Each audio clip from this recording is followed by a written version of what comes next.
first regular meeting of the Medford City Council will be called to order in the Howard F. Alden Chambers. Madam Clerk, please call the roll. Council Camuso. Present. Council Cavallaro. Present. Council Delarusso. Present. Council Knight. Present. Council Longo Kern. Present. Council Marks. Present. Council Penta. 6 present, 1 absent. Please rise and salute the flag. I pledge allegiance to the flag of the United States of America and to the republic for which it stands, one nation, under God, indivisible, with liberty and justice for all.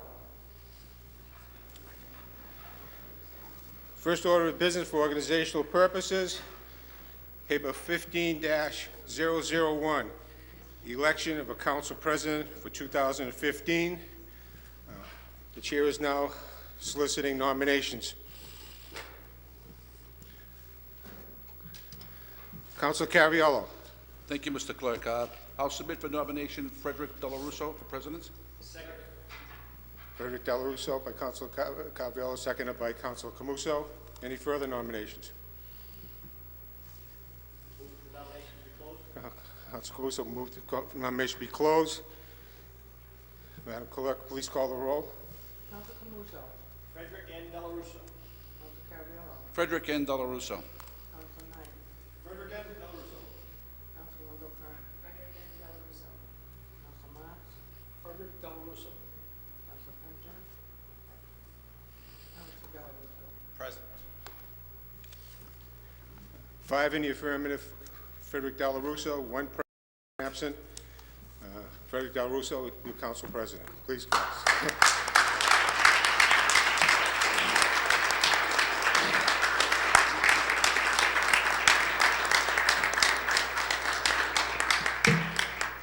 Please raise your right hand. Repeat after me.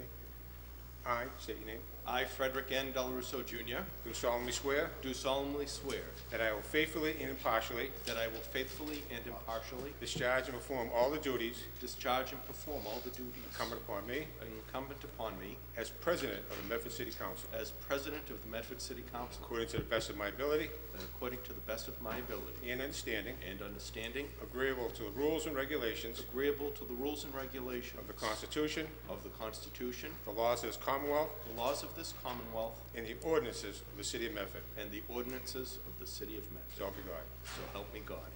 Thank you, Mr. Clerk.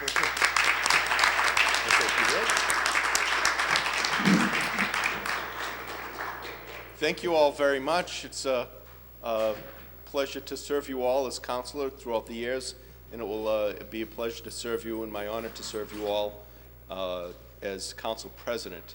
And I'm particularly grateful to my colleagues on the Medford City Council for all your support over the years, and I promise to do my best to lead us in our meetings, be they pleasant or unpleasant. Thank you all. Stay up here.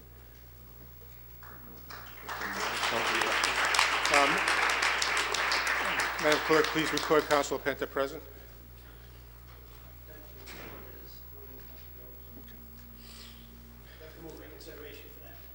There's no reconsideration of this type of vote, but we'll mark his, that his approval comment.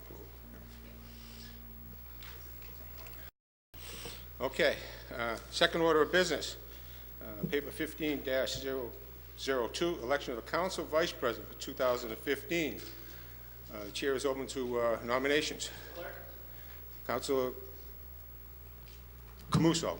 I would like to put the name of Councilor Brianna Lungo Kern in nomination for Vice President of the Medford City Council. Second, Mr. President. There's a nomination for, by Councilor Camuso for Brianna Lungo Kern, seconded by Councilor Cariello. Any further nominations? Move that the nominations be closed. Councilor Camuso moved the nomination closed. Madam Clerk, please call the roll. Council Camuso. Brianna Lungo Kern. Council Cavallaro. Brianna Lungo Kern. Council Knight. Council Longo Kern. Present.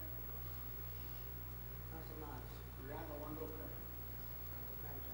Brianna Longo Kern. President Delarusso. Brianna Lungo Kern. 6 in the affirmative for Brianna Lungo Kern, 1 present. Congratulations. Please come.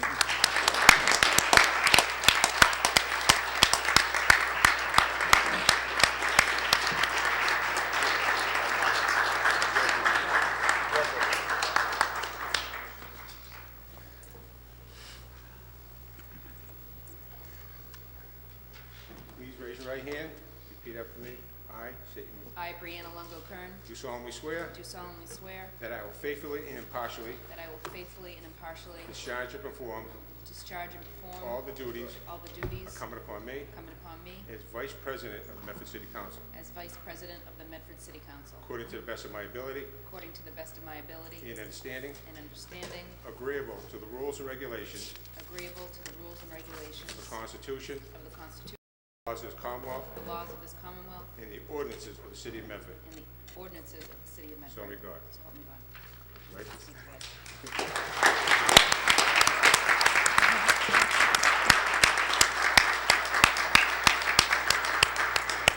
Happy New Year. I want to thank everybody for being here. It won't be long. We have a lot of business to take care of, but I just want to thank my colleagues.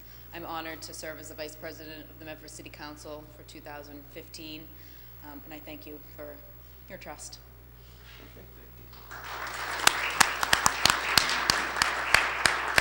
We will now turn the chair over to President Della Russo.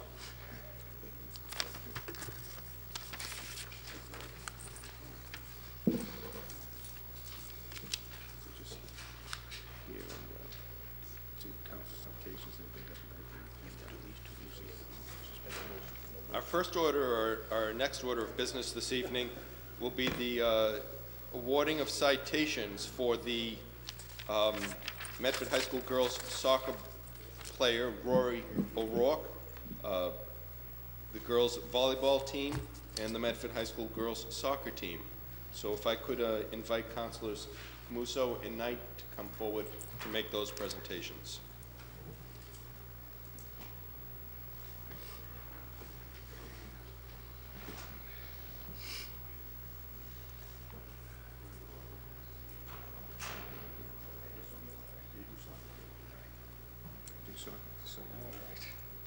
We're going to split it up. We're going to do soccer first. So if the soccer team can come on up, please.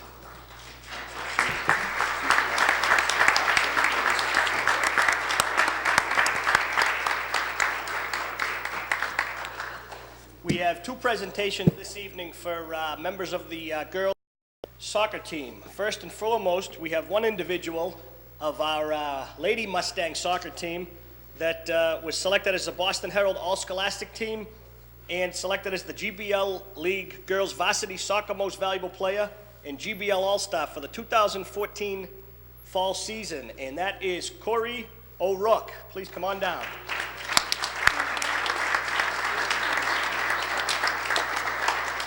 This is not Corey, but she looks so young. She's a farmer Mustang. This is Coach. Yes.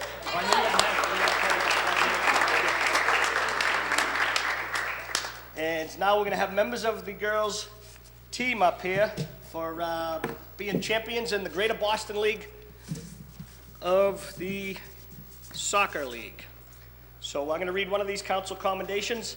The Medford City Council takes pleasure in awarding this council commendation to Olivia Allison, Medford High School Girls Varsity Soccer, in recognition of winning the GBL title with a regular season record of 9-7-2, GBL record of 5-1, and a playoff berth in the MIAA State Division I Girls Soccer Tournament for the 2014 fall season. And the first one is Olivia Allison.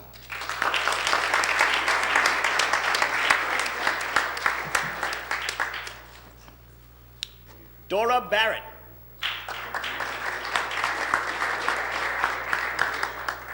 Gigi Braga. Sarah Branley.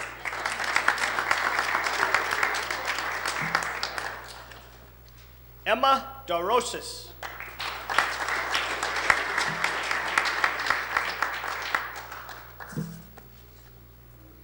Mary Donnelly.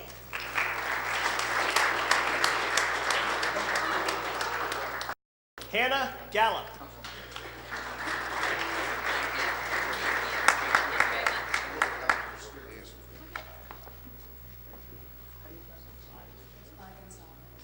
Clyde Gonsalves.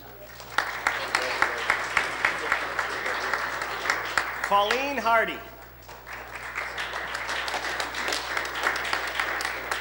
Patricia Helion.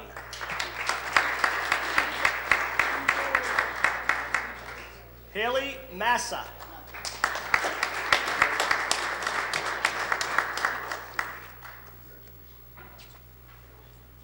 Jana McNamee.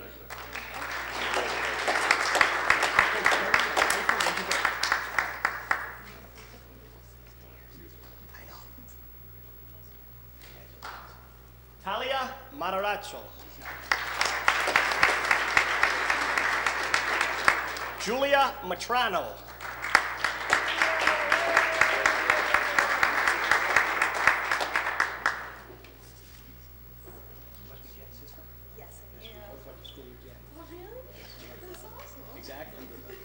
Corey O'Rourke, come on back. Where is she? Oh, that's right. Thank you. Adrian Perazzo.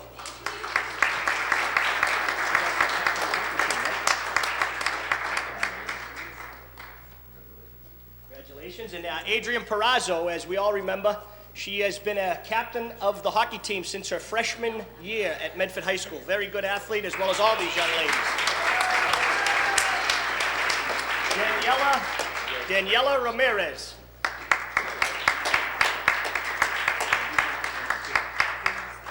Varuna Silva.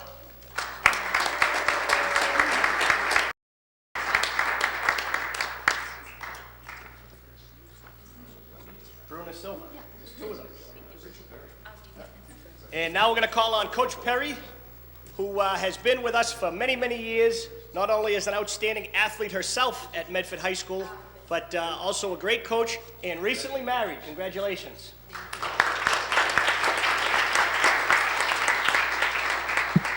I'd like to thank the City Council for having us here tonight. It's our 6th GBL title, along with our 6th time going to the state tournament. The girls did a tremendous job this season. They work hard in and out of the season. Ladies, thank you for your hard work and determination. I really, really do appreciate it. Happy New Year to everybody. I'm looking forward to next year. Thank you.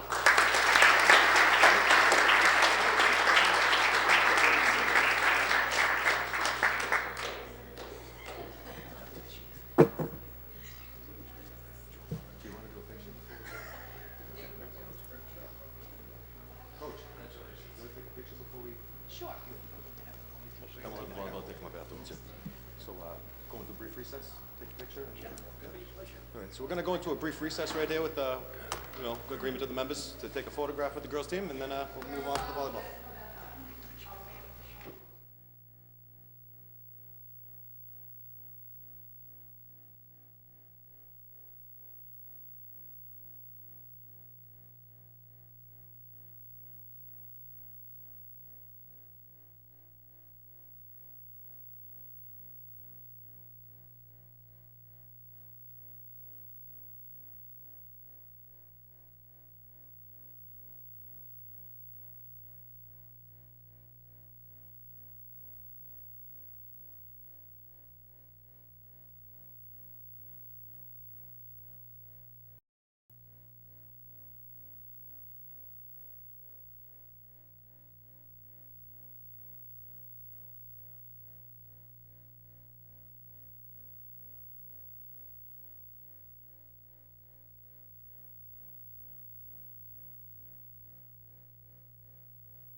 Call the meeting back to order.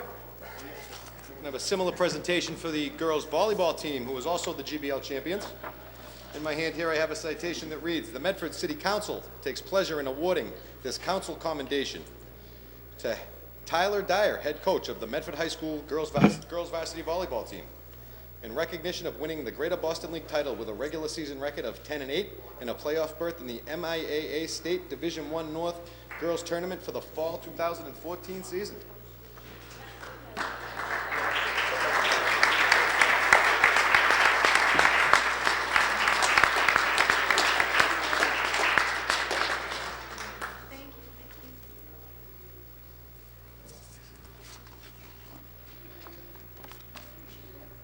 Nicole Mortel, captain.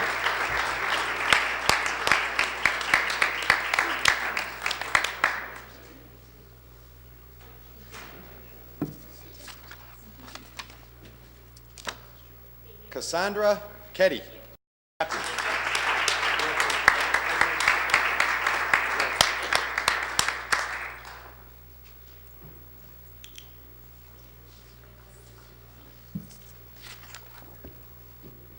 Claire Doncaster, captain.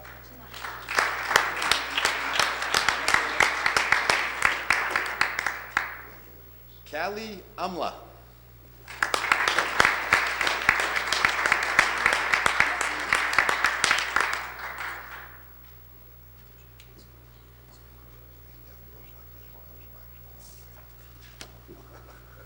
Ashley Eisner.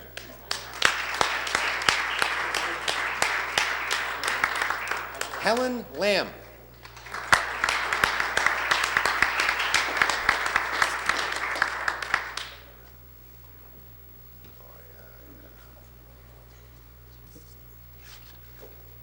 Jocelyn McCarthy.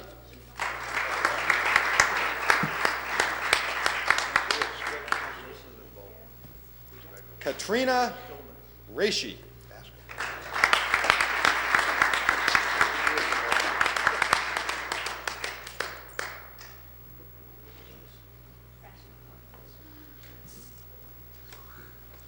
Victoria Rashi.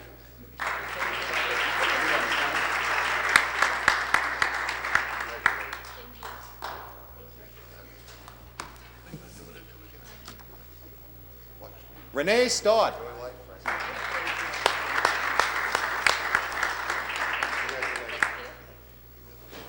Tenzin Funkang.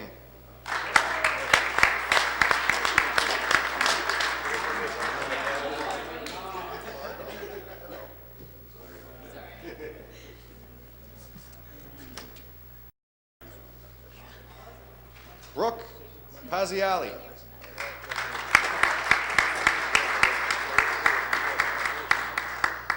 Taya Elise Group.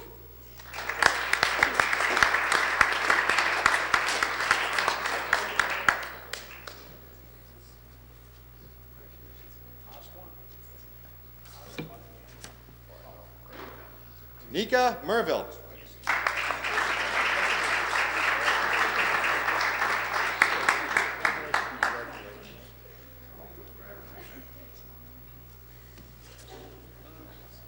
And lastly, Abby McCarthy.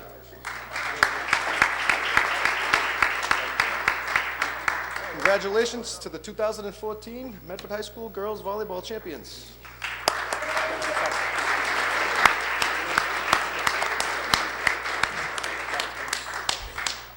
I'd just like to thank City Council for having us here today. This is the first time in Medford history that the girls volleyball team has won the GBL, so I'm so proud of you girls.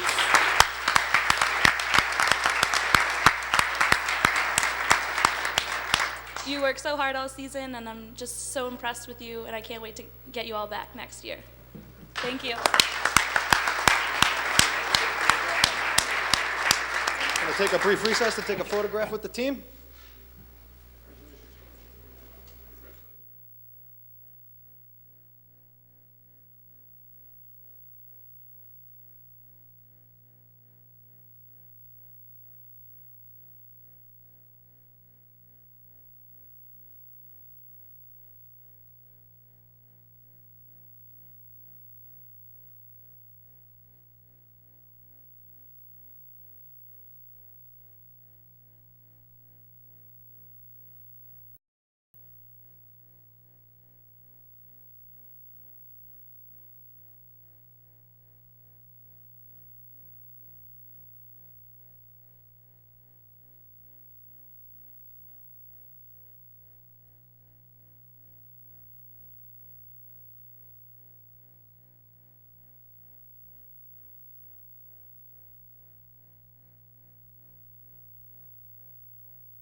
Item number 15003, offered by Councilor Caraviello. Be it resolved that the Standing Committee rules be adopted as the standing rules of the City Council insofar as they are applicable. On the motion of approval by Councilor Caraviello, all those in favor? Aye. All those opposed? Motion is so ordered. 15004, offered by Councilor Caraviello. Be it resolved that the City Council transfers all papers and committees or on the table from the 2014 Council to the 2015 Council. On the motion of Councilor Caraviello, all in favor? Aye. All those opposed? The motion carries. Petitions, presentations, and similar matters. Item number 15005. Petition by Mary Kay Benoit of 8 9th Street, Medford, to address the council on the Medford Senior Center. Is the petitioner present?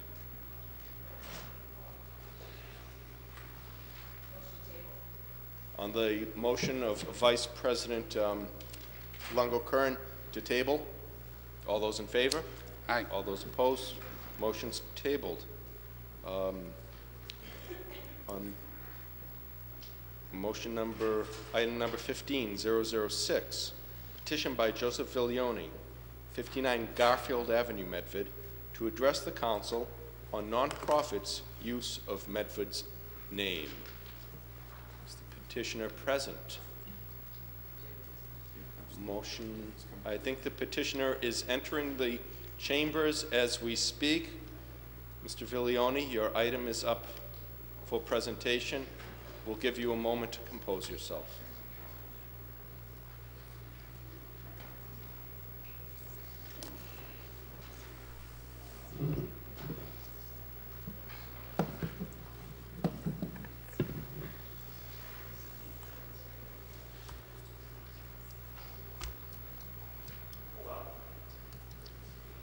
Good evening. Please state your name and address for the record, please.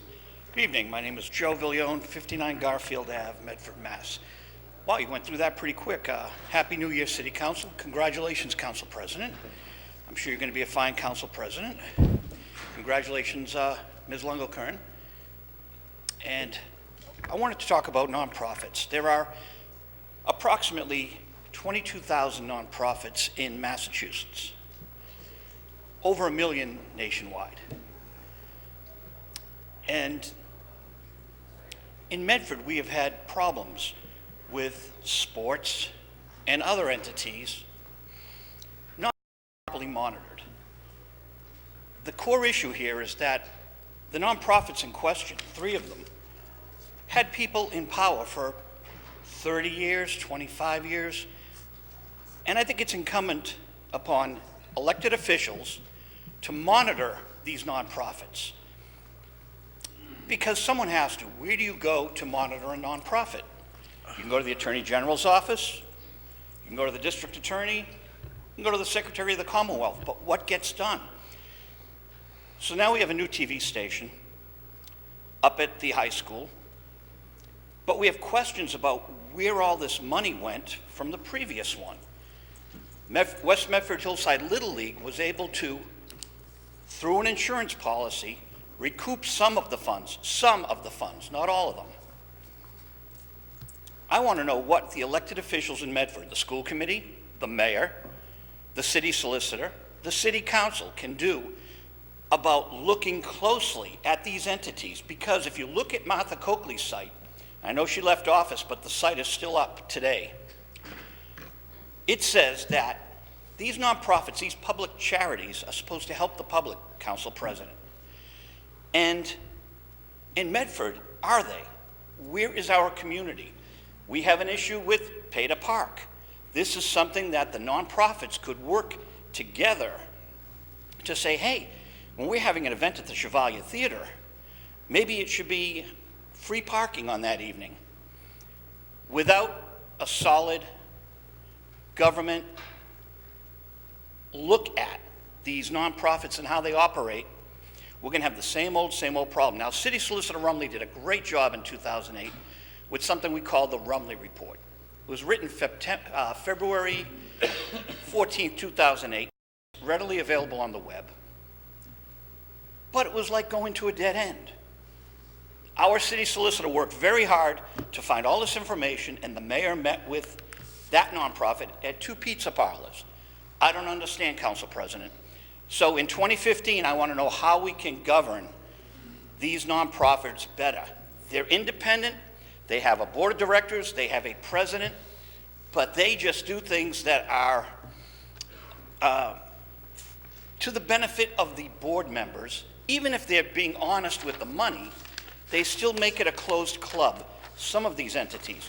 I want to know what this council can do, because we pay a lot of money to each councilor, a lot of money. And I know you all work hard, and you go through the year looking at doing the best job you can, but with the kind of government we have, with this mayor having all the power, I think the city council needs to look at the money they're getting paid and say, hey, how can we control this a little bit better? Thank you. Motion to receive and place on file. On the motion of Councilor Camuso to receive and place in file, all those in favor? Councilor Penta. On that motion. On that subject matter, I believe it's incumbent upon somebody in the city, and it's obvious that the administration maybe doesn't want to handle it, doesn't want to talk about it, but the fact of the matter is, we have 2 particular cases that are outstanding. One is the West Medford Little League Hillside, and the other one is Channel 3.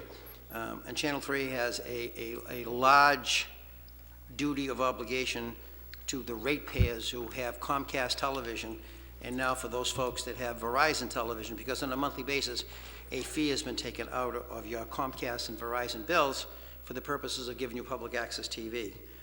Why the mayor decided to choose to put it up at the high school, a place that's not convenient and centrally located, as was suggested by the commission that the mayor commissioned back in January, which submitted their report this past April, excuse me. I don't know why, but the fact of the matter is it's going up there. But during that period of time, because there's a lot of new folks that are here, so you might as well hear it for the first time. During that period of time, since December of 2013 till now, the city of Medford has amassed over $356,000 of your ratepayers' money, and we haven't had public access TV during that period of time. Now, there's an approximate cost of, I believe, in the booklet that we received 2 weeks ago, of a cost of approximately $326,000 to refurbish a particular part of the vocational school to have public access be up there and running. I may be off by a few dollars, but I think that's the dollar amount. With that being said, it's a step. Is it a step in the right direction? Hopefully it is. But the fact of the matter is that the old board of directors and the members of Channel 3 have been unaccountable for all the monies that they had, not only in their inventory of assets, but also in their inventory of cash and deposits, minutes to the meeting. And as Mr. Viglione indicated, our city solicitor has made numerous requests of those folks to submit the returns, to give our cash balances, what's the name of the bank accounts, and we have yet to receive that. I know that they filed a petition of dissolution back, I believe, in October of 2014, 2013, excuse me, and to this day, we still have nothing. What's it going to take? I don't know. I would hope that the mayor would have been more aggressive in going after your money, because it is your money, as a ratepayer to a cable TV subscriber, Comcast and now Verizon. It's an awful lot of money, but we haven't had it for a while. So I think if I understood the gentleman at the podium correctly, these are things that are part of our municipal government, and when you attach the name of Medford on anything that a governmental entity or a non-governmental entity might do, but to take advantage of the city's name of Medford, I think there is a sense of responsibility that we do have.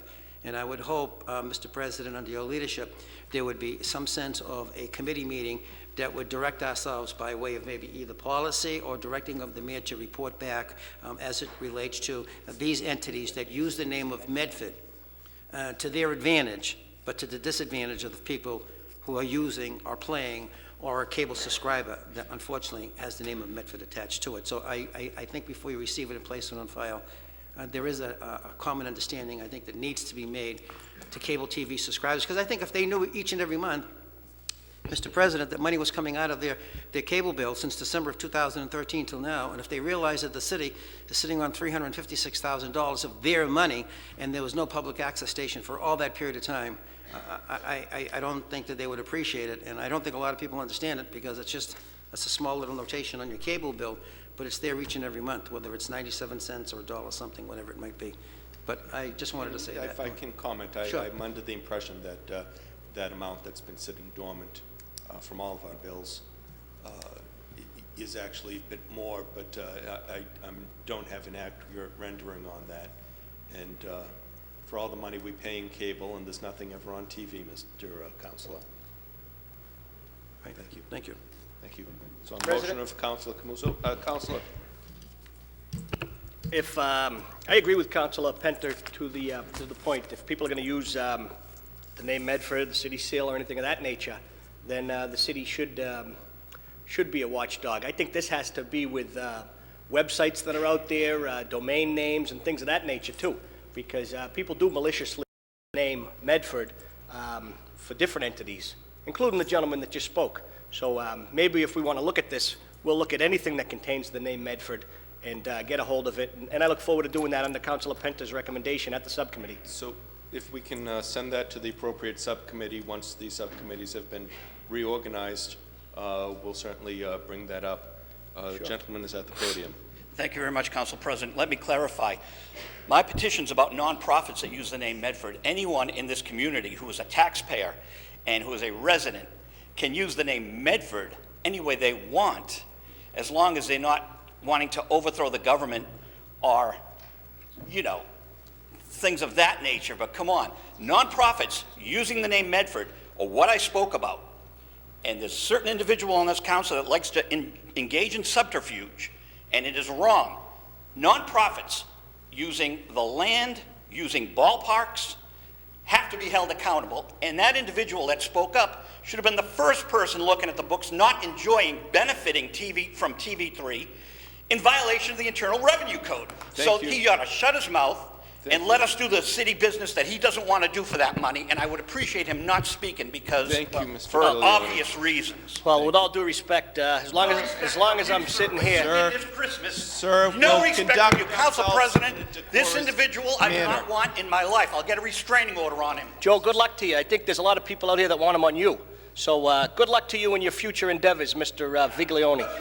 With all due respect, I'm just referring to what my council colleague said. Nothing to do with the gentleman at the podium stated, but my council colleague actually said it eloquently, Councilor Penter, and any and all institutions and or endeavors that use the word Medford. And I think it's something that's wise, and I want to applaud Councilor Penter for expanding on the gentleman's views. So thank you very much, Councilor. Duly noted. Sir, state your name and address for the record, please. Thank you, Mr. President. I'm Robert Capucci of 71 Evans Street. Thank you for the opportunity to speak. I fully agree, through the chair, with Councilor Camuso, that if this gentleman wants to look at things with the name Medford attached to it, even though he's not a nonprofit organization, he uses Medford Information Central to go after people vehemently, and this reflects badly on the city of Medford when he uses the name Medford on it. It is a disrespect to the city. It should be looked into. For a quick example, he referred to school committee member Erin DiBenedetto I won't repeat the name, in a derogatory name. If he's going to use Medford, he needs to represent Medford as a respectable city that it is. I want to thank Councilor Camuso for bringing that up. Thank you. Thank you, sir. And will Councilor Carafiello. Thank you, Mr. President. I'll yield to Mr. Viglione. Inside Medford, Medford transcript, the media, whether you like it or not, there's no free speech in this city. No one can say ee-oo or boo about anything in this city. If you make a comment about money being stolen at West Medford Hillside Little League, oh my God. You know, if you make a comment about Erin DiBenedetto, which is she's a lovely person, school committee people are great, but if I disagree with her politics, we need an ombudsman for this city. Mr. Capucci doesn't like it because I explained his platform. It was very narrow. God bless him. I think he's a great guy. But he wasn't ready for prime time to go after Senator Jalen. a very respected person. She got my vote. I voted Republican across the board this time, but Pat Jalen got my vote. She's a good woman. Medford, if you want to have a magazine, and if Mr. Capucci doesn't like it, he can create his own magazine. But the nonprofits is what I wrote about. It is in the agenda. Nonprofits using the name Medford. Let's get it straight. And I'm glad that we had 250,000 hits tonight, 250,000 on medfordinformationcentral.blogspot.com. I'm glad people are reading it. 250,000 hits. I must be doing something right, because no one's reading those other rags. Quick question for the gentleman at the podium. Well, I'd just like to know, do you have press credentials? Because when other reporters come to this meeting, I noticed they actually have credentials issued by the Commonwealth of Massachusetts. Well, if we could address all of our remarks I through the chair. apologize. I'm published in 8 books, sir. I Sir, just finished you have another press book. credentials from the Commonwealth of Massachusetts? Yes or no? It's very easy. If we could I have my address own our, press credentials, sir. remarks From the through Commonwealth? chair. I don't want to talk to you, All Paul right, that's Camusa, fine. because you are a I'll do reprobate. my own research. Thank I'll do you. my own research. Councilor Caraviello, and you, then Mr. Councilor Knight. Thank you, Mr. President. Mr. President, I've been involved in many nonprofits in the city for a long time. I know some of my other colleagues on the council have been, and most of them are good. I mean, there's been a few bad apples over the years, but I think you're seeing now people are being more responsible and where the money is being spent over the years. And part of it comes from the same board being on there too long. And I think now, new day and age, people are asking questions where they never asked before. So don't condemn all the good organizations for those couple of bad ones. Thank you. And as we all know, the Office of the Attorney General scrutinizes all the books of nonprofits as well as all their filings and tax filings. Councilor Knight. I'll yield my time to the gentleman at the podium, Mr. President. Thank you, Councilor. President, through the chair, thank you, Councilor Knight. Really briefly, on the issue of free speech, I'm not out to deny anybody's free speech. We have certain inalienable rights, but with these rights comes responsibility. I have the freedom of speech right now to scream fire and scare everybody to run out, and that's a matter of free speech. But it would be highly irresponsible of me to do so. And this is the point I'm trying to make with Medford Information Central. The gentleman comes up and he says, I have great respect for Erin DiBenedetto, but then he calls her Erin DiBenderover on his website. And Mr. President, I agree with you. I don't tolerate it either. With freedom of speech comes responsibility into being an adult and represent our city in a respectable way. That's all I'm asking for. Thank you, Mr. President. Thank you. Councilor Knight. Mr. President, I think that it's about time we move on the question. On the motion of Councilor Camuso, as amended, to receive and place on file all...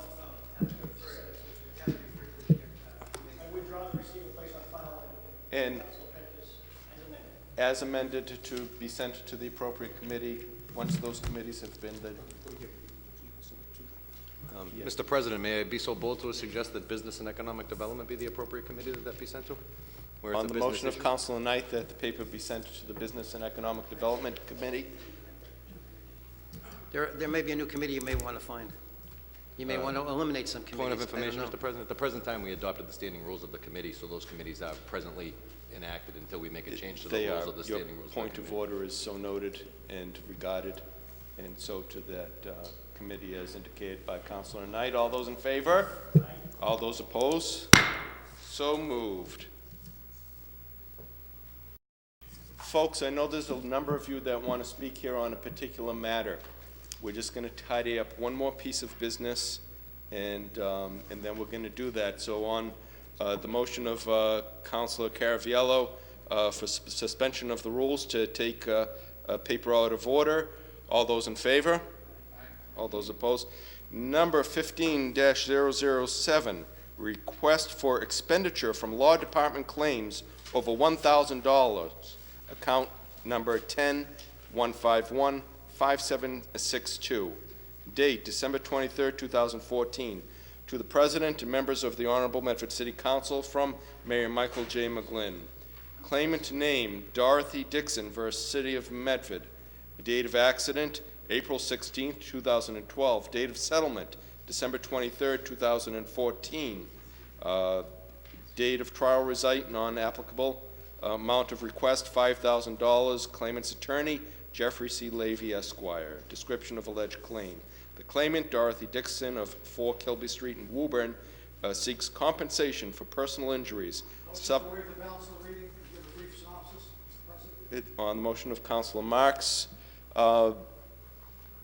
woman had a collision with a city vehicle with a child in the car.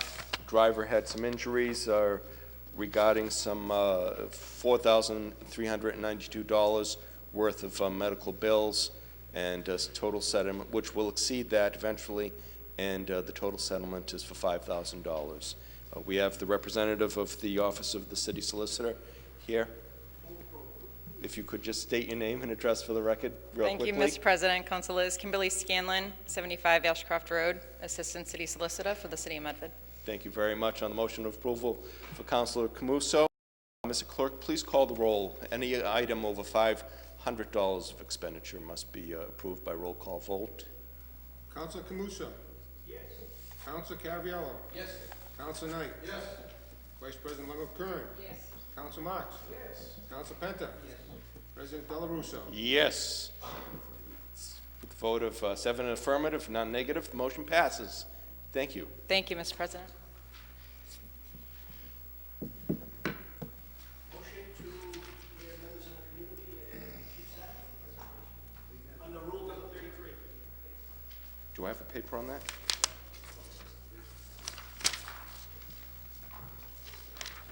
Where is it? Is she here? She was tabled. Is Miss Benoit, Miss Benoit here? On the motion of Councilor Camuso to hear concerned citizens. On the motion to suspend Rule number 33. To hear from the Chief of Police as well as concerned citizens. On the motion of Councilor Camuso, all those in favor? Aye. All those opposed? Motion passes. Mr. Chief. Mr. President, Leo Sacco, Police Chief in the City of Medford. I live at 227 Elm Street in Medford. I think it's appropriate at this time that members of the public present their concerns. I'm here to answer questions that may develop as a result of their concerns. And with me tonight, I have 2 representatives from Republic Parking. I have Jack Skelton, who is one of the principals of the firm, and I also have Dan Nash, who's a regional manager, who's overseeing the operation here in Medford at this point. So I yield to the public. Thank you, Chief. And folks, just a kind word to you all. I know this is a subject of great concern to so many of you here tonight. We'd like everything to be done in an orderly way, as hopefully had been evidenced earlier, and we allow you to come up and speak for no more than 10 minutes. And I think if my council colleagues will perhaps agree and bear with me, we'll allow the citizens to speak, and then the councilors will have their opportunity to interchange with the people and the officials present. Yes, Councilor Marks. Just before we get started, Mr. President, it would have been, in my opinion, helpful to have a public hearing prior to any negotiations, prior to any contact with the potential outside firm that's taking over parking management. It would have been helpful to have businesses, residents at the table before change could happen. And now we're at a point where the program's starting, and we want to hear from residents and we want to hear from business owners. And I just think this process has been backwards, to be quite honest with you, Mr. President.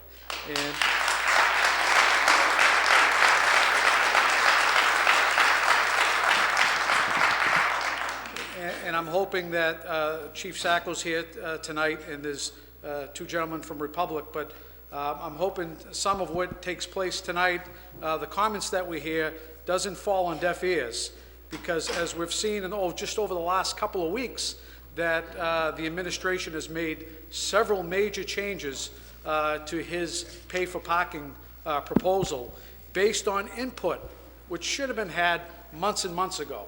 So, it's great that residents are coming up, But I hope that whatever's stated, that the mayor really takes into consideration and, if need be, sit back down with Republic and the chief and iron out some of these major concerns that still exist, Mr. President. And I thank you for giving me that opportunity. Thank you, Councilor Marks. And also, if I could just point out that just before the meeting, a Medford parking information pamphlet was just published and distributed within the past day or so, and hopefully this will be distributed to the citizens of Medford. Councilor Penta, did you want to speak briefly? One quick point before the citizens speak, and I think it has to be made clear. The Medford City Council did not vote for this paid-to-park program. The council agenda of 14-472 on May 20th of 2014 read as follows for the purposes of supporting the mayor to entertain or to engage in a 10-year contract and then report back. But that amendment, that resolution was amended, and this is the exact words, and if anybody doubts what I'm saying, you can get a copy of the tape and watch it. The exact words are as follows, and it's not the exact words that are in the minutes of the meeting. It says the following: to amend the motion that the council meet before the signing so that we have a complete understanding. And at that point, I was interrupted by City Solicitor Rumley, who then indicated by saying that he thought it would be a good idea to have the company and also show the council certain things about the machine, end of quote. Then I continued on to say, so as amended, that having the mayor, whoever the vendor might be, to present themselves before the council before the finalization of the contract. Now, that is officially on our records of our disc of our meeting. September 10th of this past year, the Medford City Council met for the purposes of looking at a contract. Right here, we got two of them. One we got in September and another one in October. The exact same contract, a month apart, with just one difference. The Medford City Council at that meeting on September 10th was met at that room by Medford citizens, certain members of the council, and questions as it relates to the contract that was being presented. The Medford City Council never, ever took a vote to finalize or giving the mayor the final authority for the purposes of engaging in this pay-to-park program. So what you have here right now and what you talk about right now is completely the Mayor McGlynn's pay-to-park program with no endorsement from the City of Medford's council or any other elected official. It's his program and he owns it, and unfortunately you're here tonight, but whatever we can do to resolve it, this is the intent of the City Council. Unfortunately, I wish the mayor was here to listen to you, like Councilor Marks said. It should have gone around to the entire community. There's a whole bunch of issues, and pictures don't lie. I've got a whole bunch of pictures, and I have comments. I received 106 emails from business people throughout this community in the last 2 days, because they're starting to find out about it. But I'm willing to stay here all night, listen to whatever your comments are, and Chief, with all due respect, I think this is a bogus plan implemented upon the citizens, the business community, and the taxpayers of the City of Medford.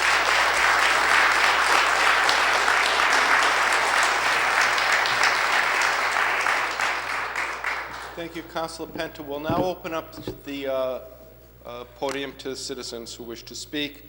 Please approach the podium. You can line up if you'd like. And as you approach, if you could state your name and address clearly so that the clerk may make that part of the public record. My name is Gwendolyn Blackburn. I live at 233 Arlington Street in West Medford.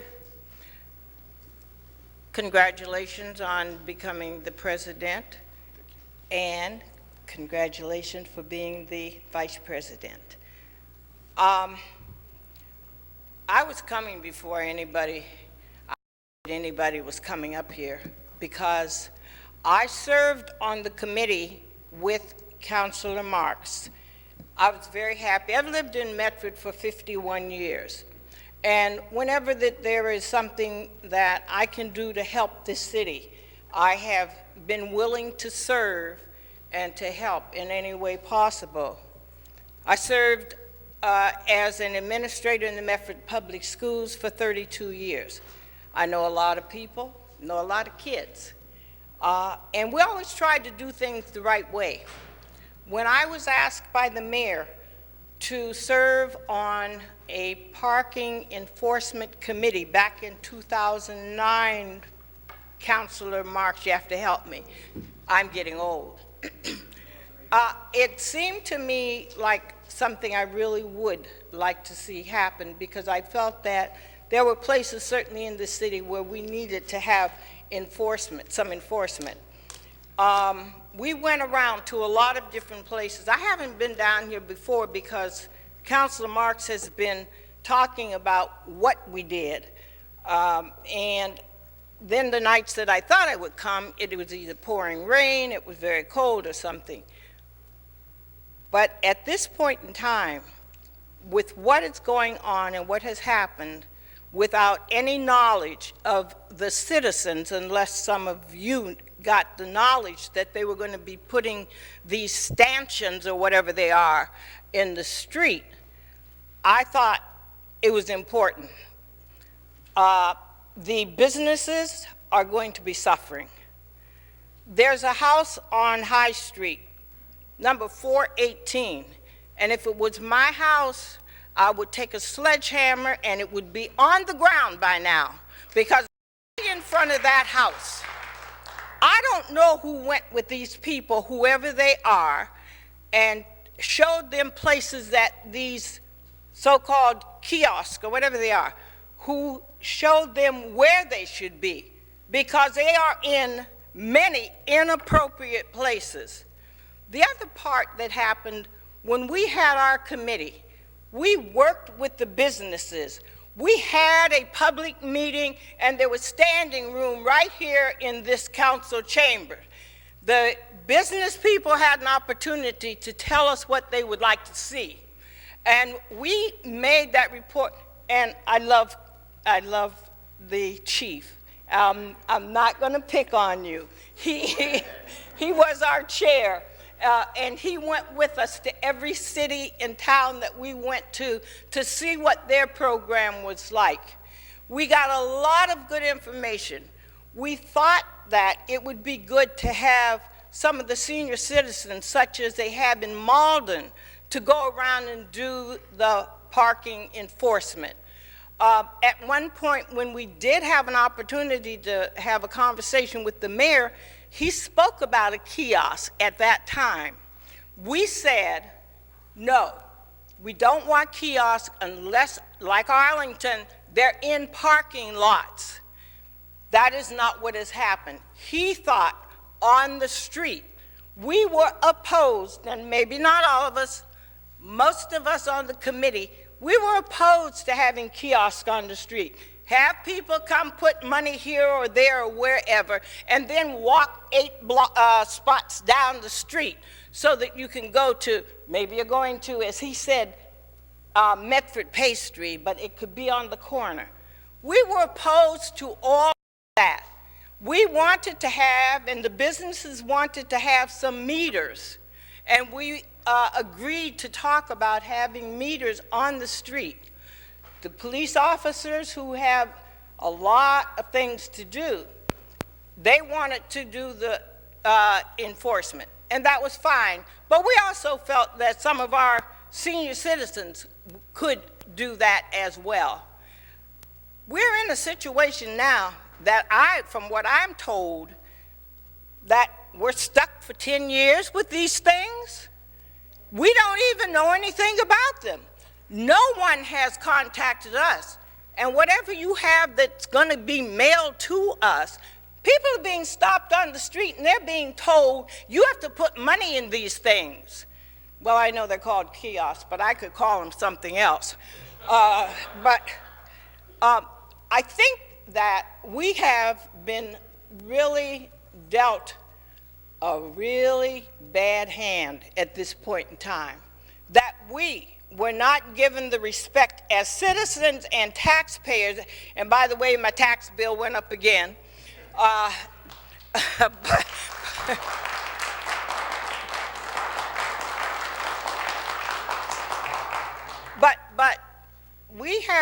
we're not being treated properly in this city. You want to do something, don't talk to the citizens like our committee did. Our committee had the citizens, the public, come out so that they would have an input in what they wanted to see as parking enforcement in our city. Didn't happen now.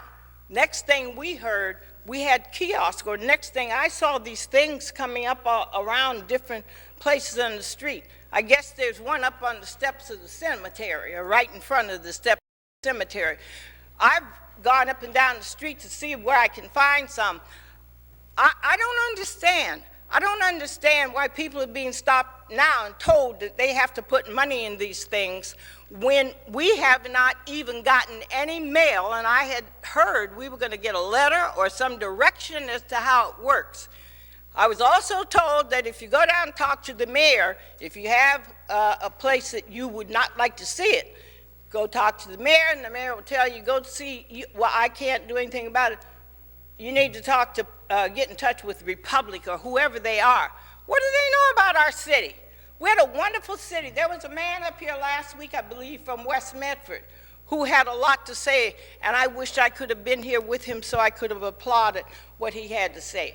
People move to Medford because of the kind of city that we have here. And people move to West Medford because it's like the village. But I don't know how these businesses are going to stay in business with the way that this thing, of course, we don't really know how it's working because we haven't gotten that kind of information, but I guess it's coming. We have right here, I have brought along with us tonight the owner of one of the sub shops in West Medford who has petitions from people who signed in West Medford in his sub shop. Jimmy, why don't you and your son come up and bring your petitions? You can give them to the city councilors. I'm Jimmy Spirak. If you're through Mrs. Blackburn speaking and wish to yield to this gentleman, I'm going to yield to him because he has pages of petitions. Yes, we have. Please state your name and address for the record. I'm Spirakis. I own the block on the High Street, 501, 509, and also Jimmy's Pizza. Thank you very much. Congratulations, And if you Mr. have President. something to be distributed to the council members, you may give it to the messenger of the Medford City Council, and he is the duly appointed person to distribute. Go ahead, Mr. Go ahead. Carl Sparakis, I'm the son of Jimmy. Carl, thank you. Welcome. Do you wish to share anything with the council? Well, yes, we disagree with this idea, and every day we hear customers to say, Jimmy, your business, I'm sorry, they're not going to be the same, and this is very, very bad decision to do mirrors, and we come in for 10 minutes to pick up a pizza or something. We go next door to a tailor just to bring a jacket, something. It's very bad. And already today, 2 customers says, we walk over the Plaisted Road. They walk, they don't drive the cars. They come to pick up a pizza. He says, I'm walking, and I'm going to use my car because I don't want to pay the money. And also, down the street for me, it's another block of businesses. They don't have a mirror over there. And of course, businesses, they're going to take from me because they're going to go all the way down because they don't have to pay. They can buy pizza for other places. It's no mirror down the street. Okay. So I don't think it's a good idea. And going to be, actually we need help. The last 2-3 years, businesses about 12% down. West Medford, we need some kind of help, to increase the business. Thank you very much. Thank you. Okay. Thank you. I guess I'm finished. Thank you very well, I'm never much. finished, but No. I'll just stop because I think that we're in a bad situation as far as I can tell with these kiosks. That is what they're called? Yes. Kiosks. Yeah. Kiosks. And I think we've really done, or the person who made them possible have put our city in a bad, bad situation, and the businesses in a bad, bad situation. And it would have been nice had there been respect given to the citizenry here so that everybody could have had input And now, it sounds like it's too late. But we're not going to give up. No. We'll fight for 10 years. Thank you. And folks, if you wish to speak, you just stand in the aisle and wait in line. Sir, please state your name and address for the record. My name is Anthony D'Antonio, Yale Street. What number Yale Street, Number sir? 12. Number 12 Yale Street, Mr. Clark. And congratulations, President Della Russo and Madam Vice President on selection. Thank you, my neighbor. And congratulations on a good year last year from all the council members, although I didn't agree with everything you gentlemen and women came up with, but you're doing a great job out there, and welcome back to the forefront, Mr. Camuso. I wrote a small paper because I wanted to keep on track with what I want to say. And some of the issues that have already been brought up, but I need to make, I need to make some statements. I want these statements to be heard.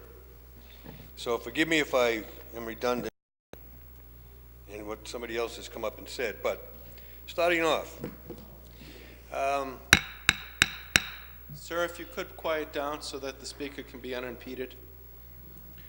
this parking program, as we know it, does not serve the best interests of the citizens you represent, and in doing so, you've added a financial burden to our residents and our business community, not to mention a physical hardship for the disabled, seniors, and visitors to the city.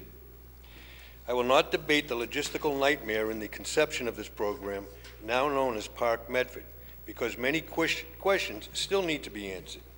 And I am hopeful that this honorable body will answer these questions respectfully, factually, and without prejudice. Park Medford is not the answer to enforcement in this city, and I'll say it again and again. This is a revenue program. It is not an enforcement program. I am hopeful. Well, I'm sorry, I got off the sign there. I got a bigger printing here. It presents many problems.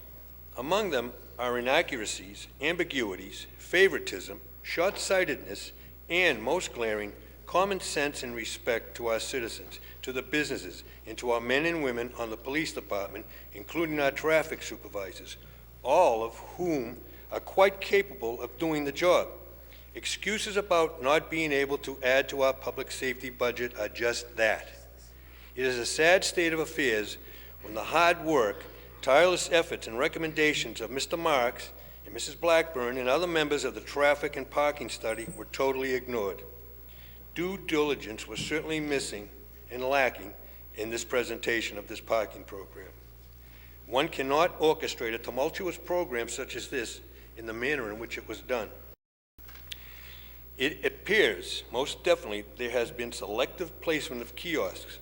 Why no outcry from the Chamber of Commerce? For what purpose do they exist, and for whom do they serve?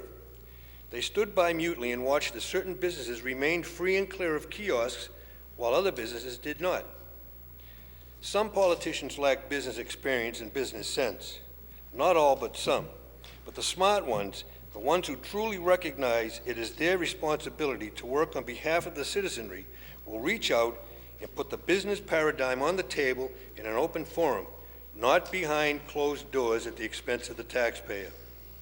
Why, for instance, and please take note that I am objectively pointing out examples, free of any animosity and as neutral as I can be, but I need to make this point by example. Why do we place kiosks in the center of West Medford Square, but have none as you enter from Arlington? Examples given: Joe's Pizza and Charles Liquors, in the block of stores as you approach Boston Avenue. By the way, I received a text earlier today from Joan Gatto, who is the owner and proprietor of Magnificent Muffin. She is out of town and wanted me to express her concern on this particular program, as well as the concern she has for her other business colleagues in the area. Now, to continue, I have to make a statement here, and it is with all due respect, and it concerns the placement and not placement of kiosks in several business establishments in the city. I have been a long friend to the Della Russo family in Medford. I have questions why. See, when I was growing up, a funeral parlor is solemn to me. It's like a chapel. Why they would place kiosks in front of certain places like in Cincardi's or Beals or Gaffey's, where there are other stores available in the area, and why none at other places? There should be none at all in any of these places. There should be no kiosks in the city of Medford. But the point I want to make is, who came up with this decision to put this here and that there? No kiosks on Main Street all the way from Medford Square to the corner of Wright Avenue and Yale Street, and then stopping at Wareham Street. I mean, it's a small square. It's vulnerable to going out of business down there. There's people that are struggling, but yet there's convenient food markets that have none in front of them.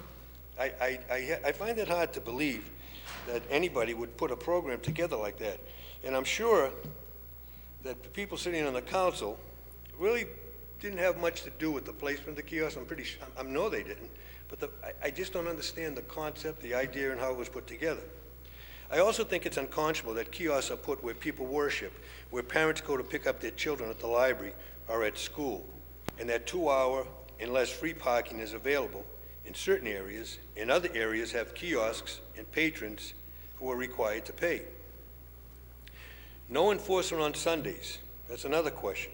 Why wouldn't it be prudent to have no enforcement on Saturdays, except for permitted streets? Because on Saturday, most of the mom and pops, most of the small cash and carries, most of the hair salons, the nail salons, everybody that's in business, that's when they do a brisk business on a Saturday. Everybody's home, for the most part.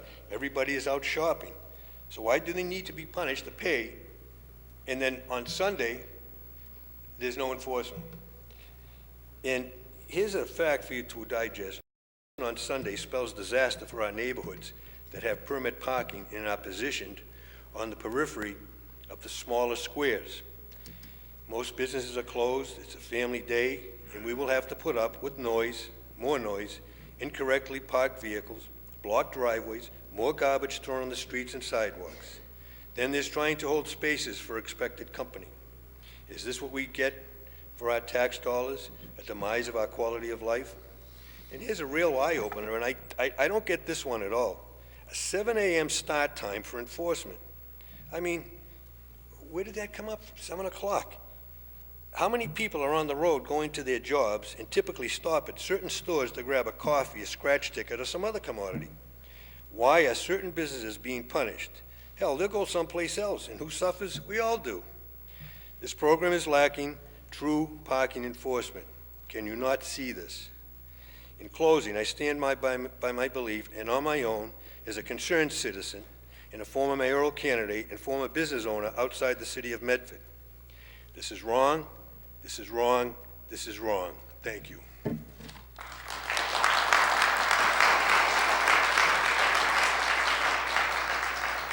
Ma'am, please state your name and address for the record. My name is Millie Casiccio, and I live at 289 Elm Street. I don't know much about this. I only heard about this less than a week ago from some friends. I don't know if I'm pro or con the kiosk. I know I've used one in Arlington. I've used one in Belmont. But I also, there's so many misinformation going on out there. I had friends tell me, I go to the senior center sometimes. Oh my God, they were so upset. First of all, every time, I don't happen to do it, but there's some people, they go there every day for their lunch. First of all, like, oh, they're gonna have to pay to park when they go for their lunch, and they can't, now not only paying after 2 hours. I said, well, you know, a lot of places you have to pay after 2 hours. No, they have to move their cars, they have to get this. Now, from what I talked to someone while I was waiting, they're not gonna have to move their cars, are they? After 2 hours. I think that perhaps the most prudent thing would be, once everyone's finished their remarks, the representatives of the parking management company and also the police chief of the city of Medford will explain things to you. And I would suggest to you that they are the authoritative voice in these matters, But why? rather than hearsay. Why, I know, but this is going all over the place. I mean, oh, and what are these people going to do? They can't go. I said, well, maybe they just need to, you know, if they're there longer, they have to pay more money, okay? Oh, no, they have to move their cars. I said, I doubt that, but I don't know. But we're going to get this information now after the whole, you know, especially the senior center, they're all like going crazy, like, what are we going to do? What are we going to do? And I, like I said, I knew nothing of this until less than a week ago. But I knew this meeting was going to be here tonight, and I said, let me go and see if and I've really, at this point, still not found out. I don't know who says this, who says that. You're going to have, and I used to park. I worked for a while down towards the Seaport District. And it was a private lot, but that's how they were, you know. I had to go park my car, then I had to go to the kiosk, which half the time didn't work. Then I had to pay, then I had to get that little ticket, then I had to go back and put it inside my car. And, you know, it was pretty cold down there sometimes. But there's all this misinformation going on. And that's really why I'm here, to say, you know, people have to know. And I have a friend that lives in Gloucester. They have like 4 seniors. It's not a problem for me. I don't go that often, you know, and I park there, but they have things for seniors. Because the people that were talking to me were saying, now they're going to have to move their car, and they're going to pay all the money. And I was talking to my friend, and I said, well, what do you do in Gloucester? She said, well, if you're a senior citizen, you go to, and I don't know, you get some kind of thing to stick on your car and that. But it's just the misinformation that's bothering me. A lot of this other stuff, when I got here, now I'm listening, I'm like, ooh, this is even worse. But so that's what I have to say. Thank you. Thank you very much for coming up, ma'am.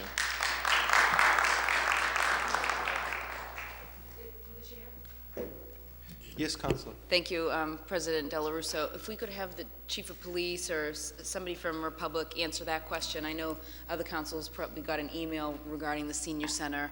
Can you elaborate on that so we can get those answers first? I mean, the senior center was always a consideration because we know how many people park there on a given day to visit the center during various hours.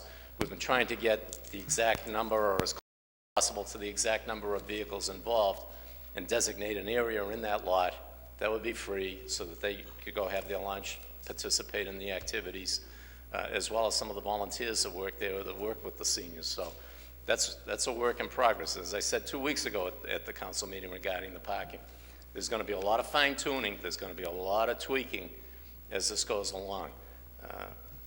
And just based on my experience working with these gentlemen and others that are working, staffing their office, they're very agreeable, they're very easy to work with, and they don't want to hurt anyone, especially when it comes to the seniors and the senior parking. But one thing the city has to get used to, for so many years, we've had free parking on the streets. And you know, it's come time that things had to change because the amount of vehicles, the amount of traffic, and the amount of people that are abusing the free parking privileges had to change. But as far as the seniors, there is a plan in place to designate some Just as a parking. point of clarification, Chief, you said for years and years we've had a lot of free parking on the streets? That's right. Well, we've also had an extreme lack of enforcement, and we wouldn't be here if the enforcement activity took place. That's absolutely correct, Councilman, and I'll take some of the blame for that there's been a lack of enforcement. But when we have to prioritize what we handle on a given day, and the lack of steady, consistent enforcement, when we don't have the number of officers to dedicate to just go street to street and write tickets, That's part of the bigger problem, the bigger issue. Since 2009, actually 2008, when the committee was formed, we went around, we got ideas from other communities, and I can remember every single time, no matter who I spoke to, whether it be in this building or in the community, they always use Somerville as an example. Well, granted, Somerville is very effective at what they do. They generate $8 to $10 million a year. But one thing we know we don't want is to be just like Somerville, where people are hiding behind bushes just to drop a ticket on a vehicle. And I think that we have the good mix here with Republic and the involvement of the city. So, yeah, it's time, and now the enforcement is coming. What was stated earlier about public meetings, we had a public meeting, as Mrs. Blackburn mentioned, back in May of 2009, and the recommendations went forward from that to the mayor's office. And that went in October of 2009. And one of the recommendations was that some form of parking control device be on the street. And at that time, kiosks were mentioned, and we know that there was some people that may not have been on the committee that favored kiosks, but the technology wasn't there. Here we are 5 years later, or just about 5 years later. The technology has improved so much, and it's less damage on the street. If you put single head meters all over the place, you'd be destroying the sidewalks up and down. When it comes to snow removal, the meters and poles would be knocked down. When one kiosk can handle 10 or 12 vehicles, and you don't have to pay and display, you get the receipt, you put the receipt in your pocket, and you walk away, and you save that just as it is as a receipt, if in fact at some point you get a ticket. So there's a lot of things that took place. But also the Office of Community Development held a meeting in this room in March, and I believe it was March 31st, 2010, a public meeting that asked for the public's involvement and input for parking needs in Medford Square. So they asked the business community and they asked the public. I'm not sure of the attendance of that. Point of information, Councilor Marks. Chief, I think the issue is that when we had the public hearing back in 2009, it was to get input on eventually trying to create a parking management program in the city. What people are asking now is, there's been no in the mayor's pay for parking plan. So there's been no public hearing, Chief. I mean, you could talk about a second meeting. That meeting wasn't regarding the mayor's plan that was being laid out, Chief, at the time, if you recall. No, but I think if you look at the recommendations that were submitted, almost every one of them has something to do with the program that's going forward this month. Chief, point of further clarification. In the report that you folks submitted, on page number 2, third paragraph, first line, if parking is a major problem in the city, then a necessary first step in taking that enforcement needs to be seriously taken. Last sentence, what was realized was the steady, consistent enforcement was necessary where all violations and violators were treated the same. That's 2009, this is 2014, that's 5 years later. This mayor's been here, and for 5 years he's done nothing about traffic enforcement. Now he wants to beat the people up and make this a revenue enhancement program, and that's not what the report's about. All I can say is, going forward from that 2009 report, we did recommend some form of meter control on the streets. Recommendation number 4, I believe. Thank you, Mr. Chief. President. Councilor Camuso. To the chief. Waited patiently. Thank you, Chief. And I'm just a little confused because I'm hearing some different things. Ms. Blackburn, well-respected in our community, her years of service in the school department. Councilor Marks, yourself, Marguerite Lynch, Anthony Santoro sat on the original committee back in 2009. That's correct. Well, 2008 into 2009. And I went back to some of my old archived records. The recommendations were the agreement consensus that consistent parking enforcement is needed to provide efficient turnover for parking spaces to assist the local businesses. And one of the members actually was on there as a representative of the Chamber of Commerce at the time.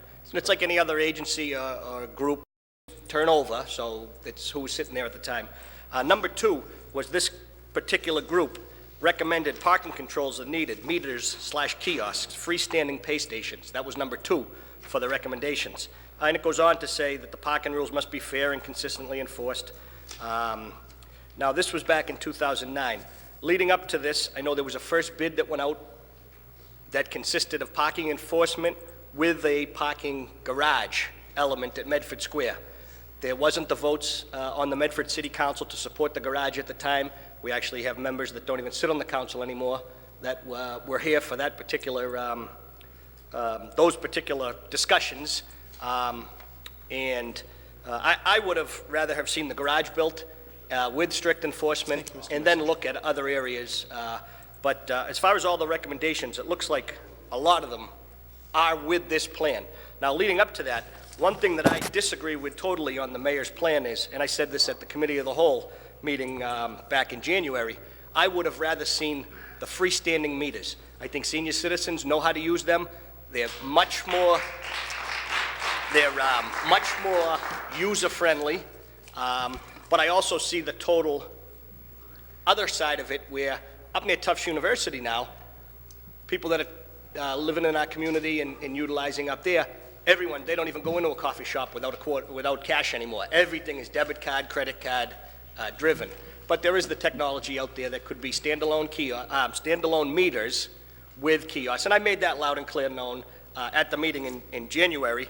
It was actually part of the committee report that was adopted. But as I said that evening, we're making recommendations to the mayor. And ultimately, this council gave him the authority to go out and up to a 10-year contract by a 7-0 vote. And it leads us back to ultimately, given the fact that he's the mayor, duly elected by the majority of this community, he is the signatory authority at moving any contracts forward. So that was really the only piece that this city council had a hand in. Would I have liked to seen him go the route with the quarter meters that you just throw in that people have been using? I remember the quarter meters over in Somerville or over in Charlestown when we were little kids going to get shoes. You'd throw a quarter in the meter back then. People knew how to use them. They're so user-friendly. But I just think there could have been more public, leading up to this now, the rollout, I think, could have been publicized more. This piece of paper is very informative. I think it should have been in the hands a little bit sooner. The other recommendation I would have liked to have seen is started it not in the middle of the winter. Start it when it's nice out so that people could go up to a machine. And right now, I mean, I couldn't even carry my tea in tonight because it was so cold going from the car to here. If I had to run to a kiosk, I'd rather just get the ticket and pay it, I think, because it was so dark cold out there. But the fact of the matter is, I think the city has to continue doing outreach, utilizing the 911. We get phone calls to say they just put the chalk lines on the baseball field. This is something big that we should be getting 3 or 4 calls on. The outreach, the outreach, the outreach. The other thing that I'd like to bring up is just to say how we got here. This was an initial recommendation of several members of our community that had many recommendations. And after it went from here, the original commission, yourself, Councilor Marks, Ms. Blackburn, and other people, at that point, it was in the hands of the mayor. And it sat there, and then it came back to us at one portion just to give the authority to do the 10-year contract. So I just want to be clear to the people out there that, you got to remember too, the last time the halls were this, it was over the trash removal and the recycling bins. But given time, people did get in the groove. I'd like to think that the individual needs of areas like Jimmy's Pizza, areas like the senior center, I'm not singling out Jimmy's Pizza, but the business communities in South Medford. Let's be cognizant when we're putting in those free spaces, if we have to add a couple more so that people can run in and do their business and get out right away. But I'll be the first one to say, the person that takes that spot for 15 minutes, if it's a 15-minute spot to do a quick errand and they're there 16 minutes, shame on them. They should get double the ticket because the next person should have the 15 minutes and the 15 minutes. So I just like to get a commitment, not a commitment, I understand you can't, but that things will be tweaked and looked at because there is stuff, like you said, the senior center, just last week, that was thought about. And there's going to be other areas that you think about. The other thing that's very, very important, places of worship in all the funeral parlors in our community. I actually did some research on this. Those meters, and correct me if I'm wrong, I think this is very important for the people in our community that practice their faith and their religious venues, that they will be bagged. There'll be an actual bag or something all over it on the weekends that says mass, don't, whatever the case may be. And the mayor has assured me that will take place. Are you under that impression as well? Whether they're bagged or they're just not enforced during that time.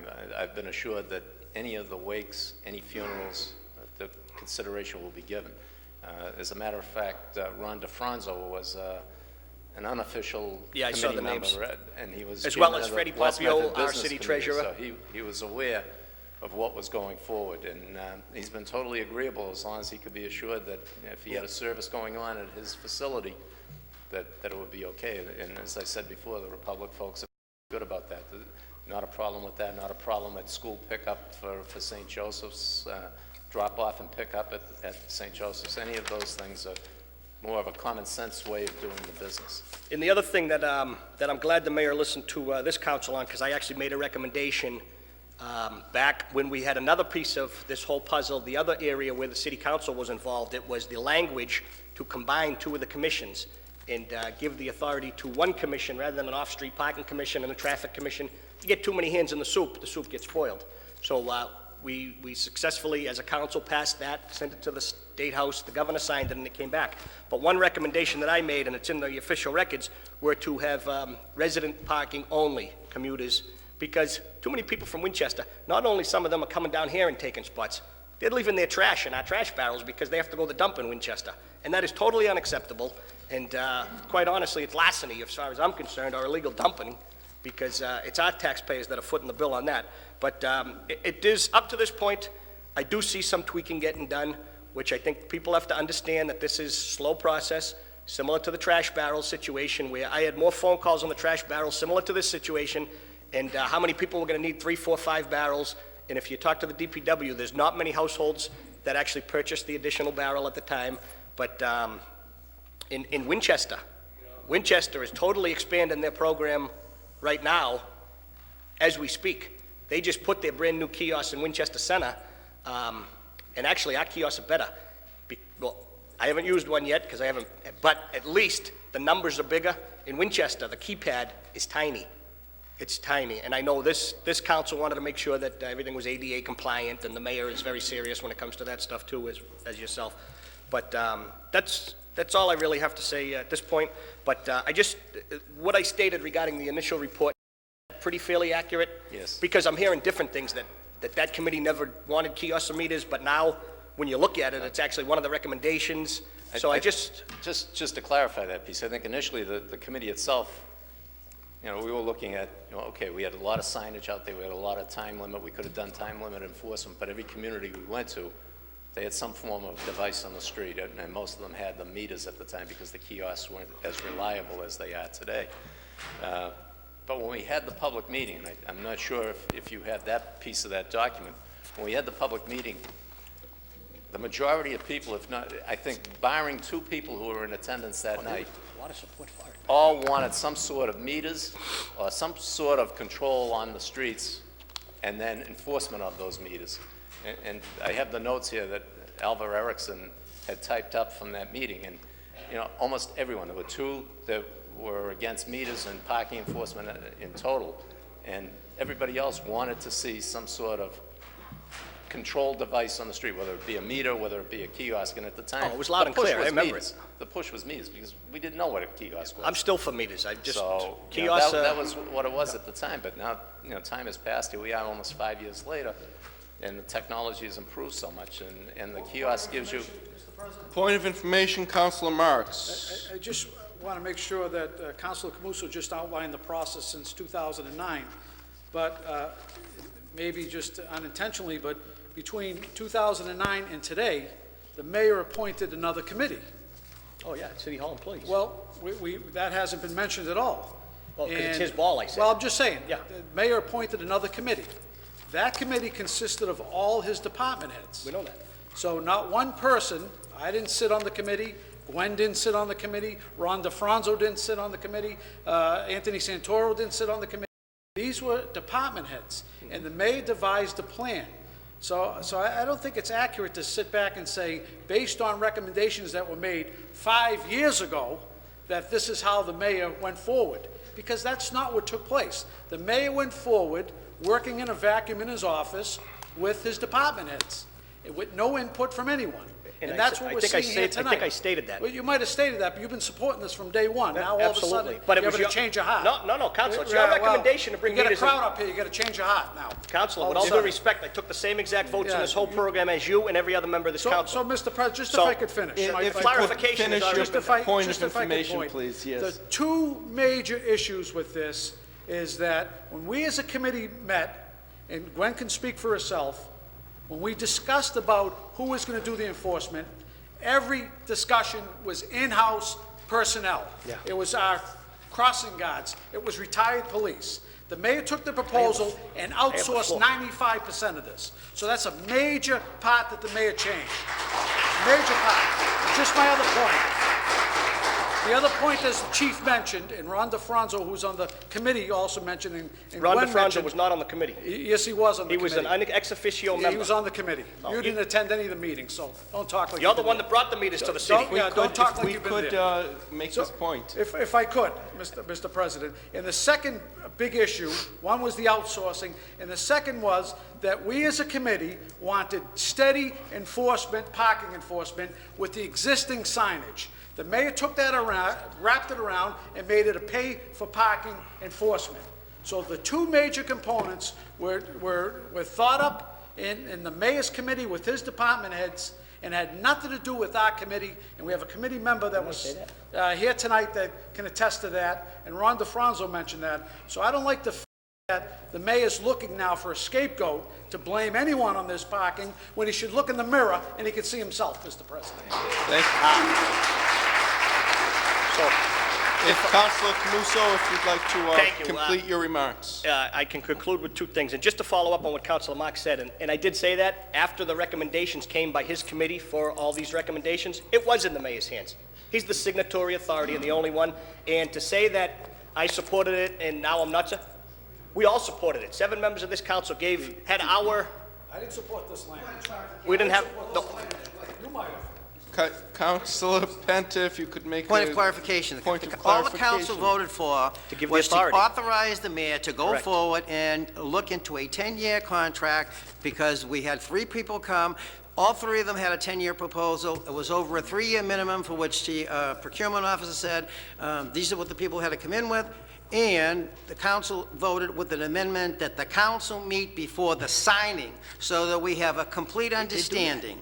And I further amended it by saying that having the mayor, whoever the vendor might be present themselves before the council, before the finalization of the contract. So before the finalization of the contract, to me, means before that contract is signed. And if we don't agree, or something has to be changed, we never have the opportunity to take the vote or discuss anything about a finalization. And I Thank you tell for you, your point. it's on the record. It's clearly on the record, as clear as the bell. Thank you, Councilor Penta. Councilor Camuso has the Thank you. floor, and then Councilor Caraviello. just 2 last things. In the last few days, I had several members of our community reach out to me about the signs on the trees. I worked with the DPW today, as well as the mayor's office, and all the signs have been removed from the trees. And unfortunately, I know Councilor Marks, over the years, this has been something he's been a stickler about, but some of the existing signs that were, they took down and put them over that. They were never removed in the first place. So shame on the city for allowing them to linger up there. Point of clarification. Further clarification. On that particular clarification. motion, on that particular issue, excuse me, and I have pictures of every tree that was bolted by a sign. Yeah. If the mayor was on top of his game, they would have known right from the beginning never to put a sign on a tree to start off with, Correct. okay? There is no communication, not even with the mayor to them. Why are you Come yelling on. at me? I'm not yelling at you, because you know something? This is such a disruptive piece of legislation that we shouldn't even be discussing this. The mayor should be in here apologizing and saying... Point of clarification made. Councilor Camuso. And last but not least, we have business owners in this community that have consistently parked their vehicles in front of their stores year after year after year. And you know what? The only people that suffer are them and the consumers when they pull up and they have to park 3 miles away because you got an ice cream store or you have a vendor. I mean, they don't even try to disguise it. The name of the company's on the side of the truck that sits out there all day long, or the car that sits out there all day long. I think today, driving through the squares, I think some of the business owners now are taking the appropriate steps to leave the spots for the consumers like us when we show up. So I think they're already seeing an impact, because you got good business in the community, like the guys that are sitting out here. They'll go deliver some food and then park their car half a mile away so that somebody can park in front of their store. There's not many people that do that, I hate to say, throughout our squares. And it's obvious because half the trucks are leaded that say the name of the business and everything else. So that's it for now. Thank you, Councilor Camuso. Councilor Carafiello. Thank you, Mr. President. Chief, a couple of concerns I have.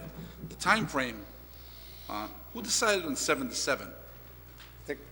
I mean, I don't see many I'm communities just that going to take start a at wild 7. stab at the 7 to 7 piece, only because I believe that's what the existing signage had said, and that just, any signs that were replaced with the wording pretty much of the existing signage.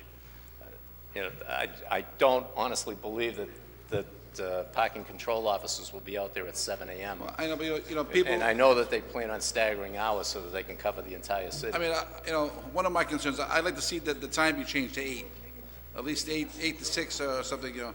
But that 7 to 7, people are very concerned about the early morning people who are out. And that's been a huge concern of mine with the 7 to 7. You know, that's just, you know, like I say, I'm around everywhere. I don't see any city that has 7 o'clock. I mean, you know, 8, 9 in Boston. Chief, another thing is, and I don't know if this is a question for you, but, you know, we're in the winter now, and when the plows are coming out and they're plowing, I mean, you know, we've all lived in this community. The snow mounds pile up to be 3 or 4 feet high, and you know, they're not, and you know, the sidewalks aren't shoveled in the business areas. Who's going to shovel these kiosks out for these people to get over that? I believe I don't know if that's yours or if the question there'll of be a these gentlemen. combined effort. I'd turn it over to the gentleman from Republic. But I Maybe think it's a maybe that can combined answer effort it. between the Department of Public Works and Republic. And I just know that during a snowstorm, there'll be no enforcement of those meters. Well, Chief, it's during not during the bad snowstorm, it's after the snowstorm. But after the snow, and you have When several the snow's feet of piled, snow. I mean, you know, I mean, you see people, you know, the store owners cut a hole this big for, you know, maybe a little walkway. So I mean, either the city's going to have to clean off the sidewalks because you know you can't expect people to have to climb over 3 feet of snow to put money in.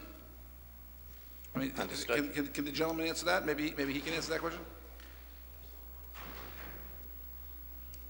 Addressing the snow issue, if Could you there please is- state your name and address for the record, please, I'm sir? sorry. Jack Skelton, Republic Parking System. I'm a vice president with the company.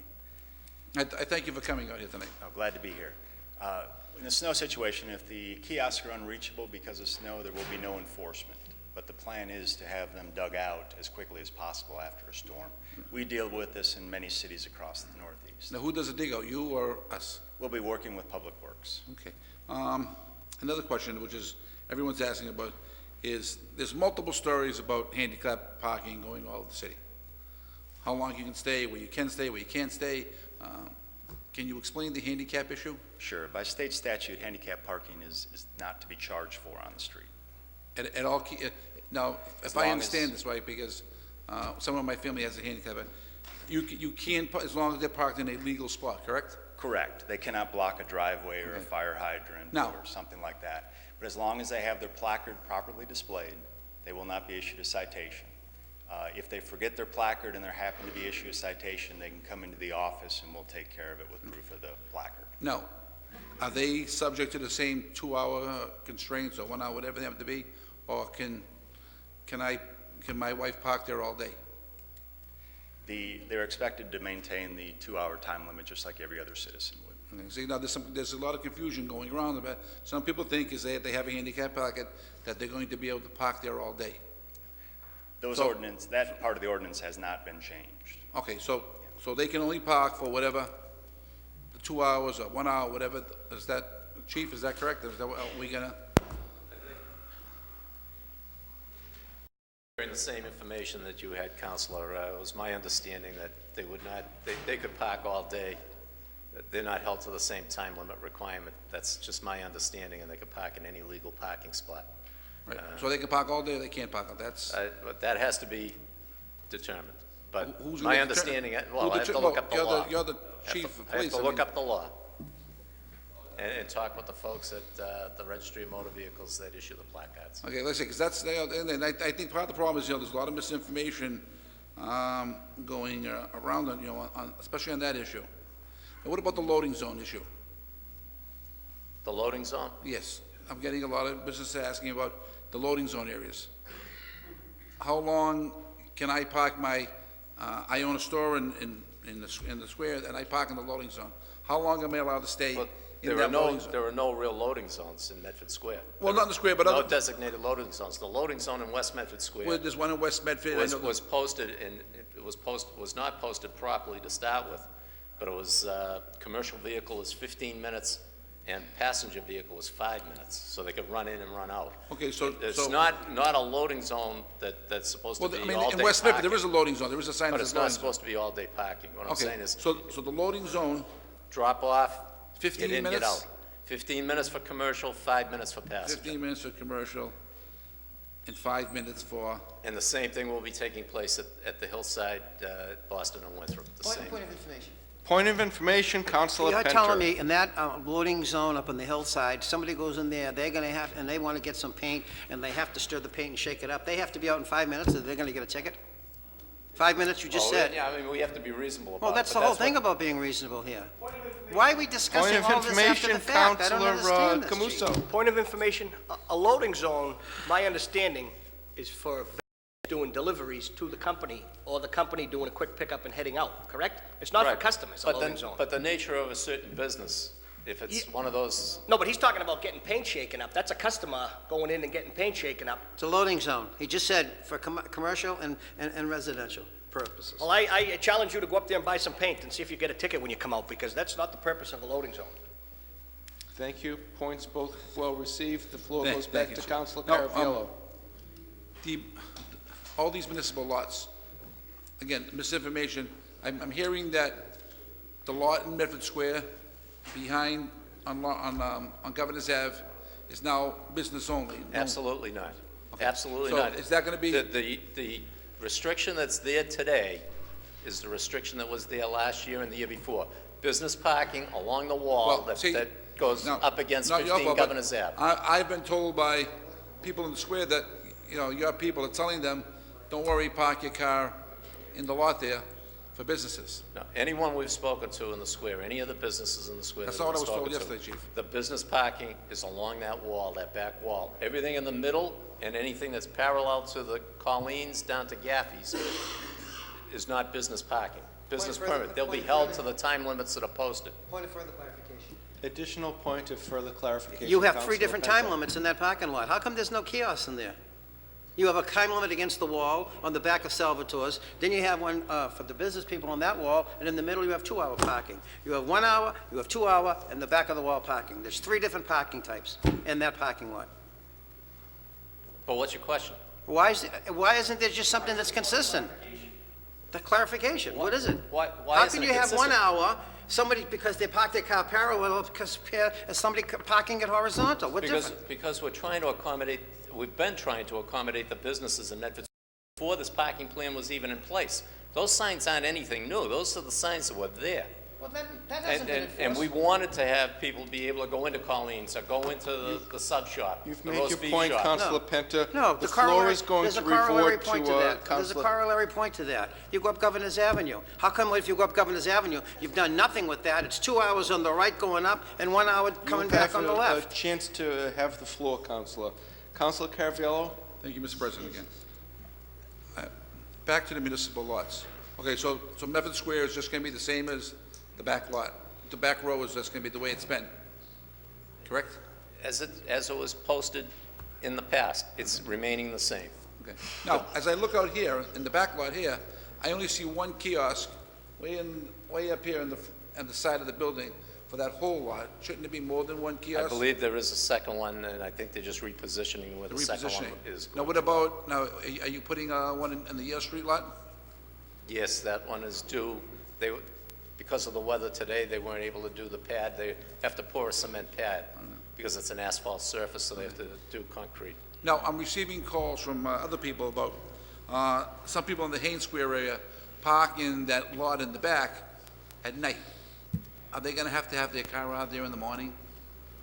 By a certain time in the morning, the people that park there at night? Yeah, I mean, Yeah, the parking's limited over in that area as it is. the neighborhood, they would have to have the car out to accommodate the business people. Half and half. You can park, I mean, the benefit is that they have an opportunity to park off-street overnight, and then in the morning, the car has to be removed. Okay. And my last question, the resident permit parking, these gentlemen are gonna be enforcing that also? Yes, they are. But the police will also be doing that, but for the most part, during the daylight hours. Now, what about at nighttime? Are they- Public parking will be doing it, and they're also, I've been informed that they're willing to stagger the shifts of their personnel so that you'll have some evening coverage and possibly even into the early morning hours. They will stagger the shift, but they are willing to do that, you know, to make sure that we get citywide enforcement. Okay, Chief, you know, if, at your convenience, when you get the ruling on the handicap issue, that is a key, let's say, because, again, a lot of people are questioning that, on who can park, who can't park. As I stated, I don't want to contradict Mr. Skelton. The last I heard was that a person who has the proper HP placard or plate could park in any space. Right. And are not held to the time limit. I have to verify that to be accurate. Okay. Yeah, so I think that's one of the biggest issues that need to be clarified, is, you know, like I say, because I say a lot of people are under the impression that they get a placard, I'm there for the day, and you can't. I will get that answer tomorrow. That's it for the moment, Tony. I'm sure we'll have some more for you. Thank you. And before we turn the floor over to Councilor Lungo-Kern, if you'll indulge me, 2 quick questions from the chair which have been brought to my attention regarding these regulations. Stacy's going to the hairdresser. She fills up the meter for 2 hours parking, halfway in between getting her hair set and dyed and whatever else she's doing. 2 hours run out. She's there in the chair under the hairdresser dryer with the apron on. What is she going to do? Is she going to pay? Is she going to feed her meter? Sure. What happens to Stacy? I will address that issue, but as an overview, part of Republic Parking's job here for the city and what we promise them is that we will work to accommodate as many scenarios as we can to facilitate good business practices and turnover spaces in the city. And we are already seeing that. We have seen streets empty out from employees when we park our enforcement vehicle there just to go in and have lunch. So we are seeing the preliminary effects of the program. And we are dealing with specific issues such as the hairdresser scenario that has been brought to the administration's attention. We are working on a validation program that will allow them to exceed the 2-hour time limit without being cited. Thank you. And one more, even though I was just pointed out to me by one of my colleagues that I'm speaking from the chair, which I ought not do, you pay $1.75 to park in South Medford. You stay there for 45 minutes. You got a half hour left. Can you go to Medford Square and run to the bank on the same $1.75, or do you have to repay at the next kiosk? No, you're actually paying for your plate, and so your plate is in the system for the amount of time you purchase, and it will not be cited if you park on the street anywhere in the city. Thank you very much. Councilor Lungo-Kern has the floor. Thank you, President Della Russo. On that last point with regards to if somebody's in the hair salon, isn't it true that some spots are a maximum limit where you can only have the 2 hours, but then there's other spots that you could refeed the meter, whether that's through your cell phone or by adding more money into the meter? The payment of the meter is irrelevant of the time limit. The time limit is what it is. So when you go to a kiosk, you can only pay for a maximum of 2 hours. And if you were to not move your vehicle but add additional monies to the meter, you would still be in violation of the 2-hour time limit ordinance. So that prevents what they call meter feeding and defeats the purpose of the program to facilitate turnover of spaces, to free up time, move the employees out, and allow more customers to come in.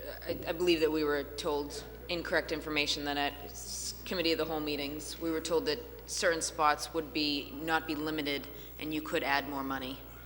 We were definitely told that we've asked that more than once, so maybe we can get a clarification on that.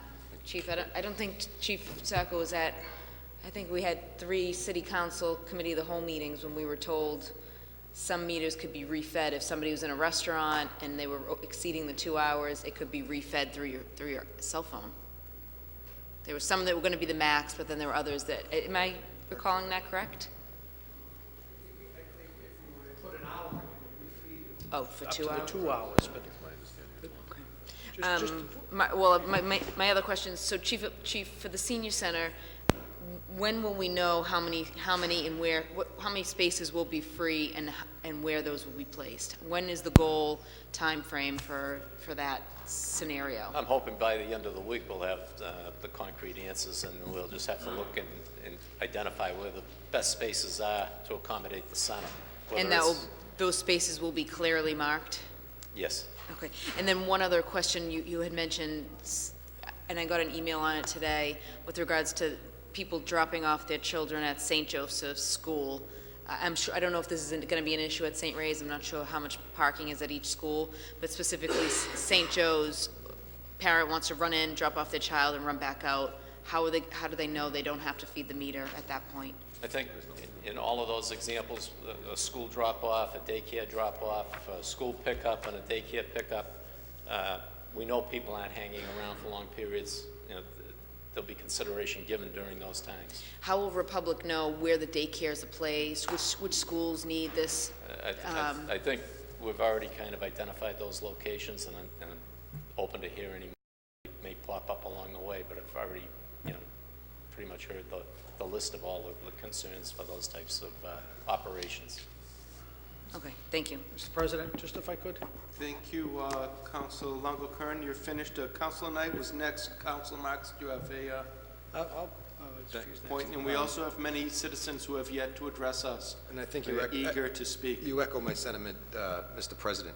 I think we have a number of people here that are lining up in queue that have questions that they want answered, some of which are business owners that probably have to get up very early tomorrow morning to be sure that operations are up and running. With that being said, you made a suggestion at the beginning of the meeting that we might want to reserve our questions for the end, allow the folks from Republic and the Traffic Commission to get understanding of what the questions are that are coming to them so they can answer those questions. I think we're in a position to have the good fortune of being able to reach out to these folks and get return calls and speak with them much more frequently and much more easily than the people that are here in the audience, and they've been waiting patiently, Mr. President. So I'd ask that maybe we can let some of the folks come up here and speak. Just if I could ask one question, because it's online, that was just mentioned by Mr. Skelton. Okay. And I realize these people have been waiting, but while Mr. Skelton's here, it's an important question. Indeed. Mr. Skelton. And I would agree that people should speak. You just mentioned about a validation program. Yes, sir. That's a brand new aspect to this program I've never heard of before.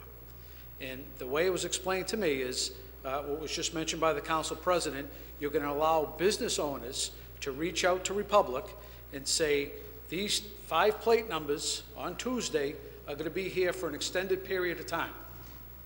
Don't tag them. They're going to have to pay. Someone's going to pay. The business is going to pay whatever it is for that period of time, but don't tag them. So if you have any business that reaches out to you under this current program, I own a convenience store, and I tell you there are going to be these 3 plates parked for an extended period of time near my business. You're going to allow them to stay 3, 4, 5, 6, 7 hours in that spot without getting a ticket? They're going to pay, but as long as they get the validation, is that how this program works? We are charged with enforcing the ordinance and the rules of the city. So whatever the city adopts as their rules for parking is what we will enforce. The ability to offer the validations for extending the 2-hour time limit, which is currently the ordinance, is there through a validation program. And there's a number of ways to do that. One can be through an online reservation system, or it can be as simply, if it's someone that only validates once a month or very infrequently, they can simply call our office and make an arrangement. That's the discussion at this point. As to who it applies to and how it applies, that's up to the city to decide. So that hasn't been worked out yet? Not all the details, sir, no. So we're moving forward in a couple of weeks, and it seems like a lot of details haven't been worked out yet. My concern with that is that if, it might be good for 1 or 2 people in the course of a day, but if you have 45 people reserving spots on our streets, as you just mentioned, the refeeding of a meter defeats the purpose of the whole program of moving cars along, and I can sympathize if someone needs to be in a business for over 2 hours. However, I'm not sure how you're going to manage that. And to have this program, the validation program, just brought up at the last minute, I don't think is a good program, especially where there's no consistency, there's no policy, as from what you're telling me. I doubt the city has a policy on that. And I'm not sure if that's something that should be implemented right away.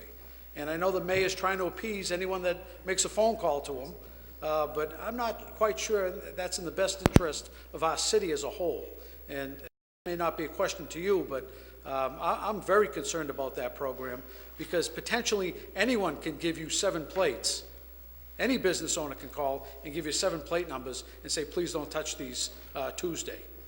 I mean, I don't see what would prevent that. And before you know it, there's going to be no on-street parking. Everything's going to be saved. I mean, really, when you boil down to it. And it would be worthwhile to pay 25 cents for every 15 minutes. It'd be a bargain. Actually, you may even get people that park there all day and take the bus into town for $4 or $5, whatever it costs. I mean, really, and I might be simple stating it very simply, but there's a huge concern with that. And I think that was a knee-jerk reaction by this administration to try to help out a few people, all in good faith, but I don't know how that's going to work. And I would recommend that doesn't move forward. If I may, my name is Dan Nash. I'm the Regional Manager for Republic Parking.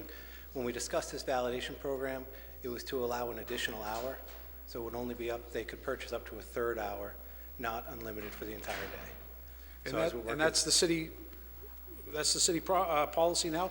It's not the city policy now, but that's what's been discussed with the administration to try to accommodate, the example that was provided by the president earlier. And so was raising the fee to $400 discussed, and that was raised. I mean, there's a lot of discussion going on, and no one knows what's happening, and that's the problem. It really is, and I'm not blaming you two, but there's a lot going on, and these are the reasons why we should have had 10 public hearings prior to this. And from what we see, you're right, there's always going to be a work in progress, but this is only about 40% in completion, in my opinion, Chief, at this point. And I don't know how we have a go-live date, which doesn't make any sense. All I can ask is for your patience. I think a lot of the bugs have already been worked out, but every day we're going to find something new that we're going to have to work on. It's not my, it's the residents' patience, not my patience. Part of the problem that we had when we first started talking about that validation program was a lot of the postings in the city on the main drags were 1 hour only. All of those 1 hours were increased to 2 to accommodate some of the businesses, the hairdressers and things of that nature. And then I think it was already addressed on maybe going up to a 3rd hour for those accommodations, but no way would someone be able to be there or make arrangements with anyone that they could be in that spot all day, unless they were parking in a spot that has all-day parking, where you could pay $5 and park there for the day. That would be the only exception, because it has to be consistent. Where's that written, Chief? Where is that written? It must be a policy, a guideline. Where is that written? I mean, the validation policy. That I don't have that. That's what I mean. Where is this stuff? Because that's, as far as the validation, I think that's between the merchant and the customer. No, but Chief, God forbid something happens to you tomorrow. Who's going to have this information in their head? I mean, the sign is what it says. If it says 2 hour limit, I know, but business owners are walking around now telling people that they can get validation, and it wasn't an hour that I heard from business owners. So they thought they can get more than an hour, just so you know. And if we don't have anything in writing, Chief... Why would anyone be requesting more than 1 hour? If you already have a 2 hour limit, and now you're going to be granted maybe a validation for the 3rd hour, why would any business want to grant someone a validation for longer than that? I mean, it's counterproductive to trying to generate the business. What if they have an employee they want to park out there for a couple hours? There's a lot of reasons, Chief. There's a lot of reasons, and we shouldn't be in the business of saving spots. We'll encounter all of these, and we'll correct the problems that exist. It's a new day. That's all I can say. It is a new day, but... Thank you, Councilor Marks. A number of citizens would like to speak, and one is approaching who already has. Okay, so you know my name, Gwendolyn Blackburn. what I really wanted to say, I hope that our citizens out there that are listening and watching understand that if they're talking about a committee here, it is not the committee and it's not the report that Councilor Marks, myself, and the other citizens worked on, because I'm hearing things that really did not come out of our committee. And so I'm hoping that people understand there was one committee back 2008, 2009, and we gave a report to the mayor. We never heard another thing from the mayor. That was it.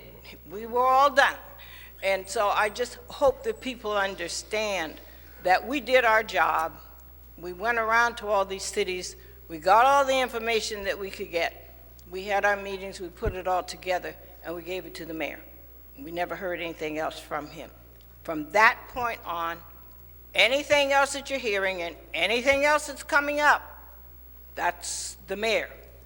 And so I just need you to know that it wasn't our committee, because we were very diligent about what we did, and we put a lot of time into going around to these different cities and towns.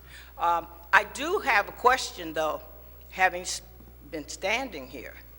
I'm understanding that people have to have know their license plate, because I can tell you 2 people in my house, they have no idea what their license plate happens to be. I know mine, but, what? But there are a lot of people that they don't know, and I don't understand. The thing that has happened is that all of this has been put into play. You get bits and pieces of information, like the lady said. People don't know they have to have their know their license plate. I don't know how many people in here know their license plate. They may not, but a lot of people don't. The other question, and I'll sit down because this lady wants to speak, she has to leave, but what are we doing? And I would think that the first thing that might have happened is that we might have gotten meters up by Tufts up on Boston Avenue. Those kids park up there all day, every day, free of charge. And I would think, I was told they had to put concrete to put those kiosks there. They charge at the garage $8 a day, I'm told. We've been missing a lot of money by not having any kind of meters or anything up there. I love the kids, but that's all I want to say. Everybody else has something. Thank you. Point of information, Councilor Camuso. Yes, and Mrs. B, thank you for your clarification with the report. I was just referring that I said, after you guys made the initial recommendations, at that point, the only person that could do anything was the mayor, because he's the signatory authority. So It didn't sound like it. I thought well, you were talking about our committee. I wanted if you want citizens to know for sure I want to, it was not our committee. Well, the committee that you were on, though, did make recommendations for kiosks and meters, so if you want the paper, I'll give it to you. Thank you. Ma'am, could you please state your name and address for the record? My name is Patricia Davenport, and I live in 127 Monument Street, West Medford. I love West Medford, the uniqueness of it. It's small businesses and shops. I'm just going to mention a few. I'm in and out of them often. CB Scoops, Paul Revere's, okay, Dynamic Computer, and I'm just trying to list a few that I use a lot. Magnificent Muffins, and all the restaurants, delis. There are many of them. I'm afraid this is really going to hurt these small businesses, and that would destroy the character and the environment of West Medford, I think. I'm talking about West Medford, that's where I live. The second thing that I'm very concerned about is the process. The process was not transparent. There wasn't much or any input from residents or small businesses, which I believe is against the way the way we're supposed to be as a democracy.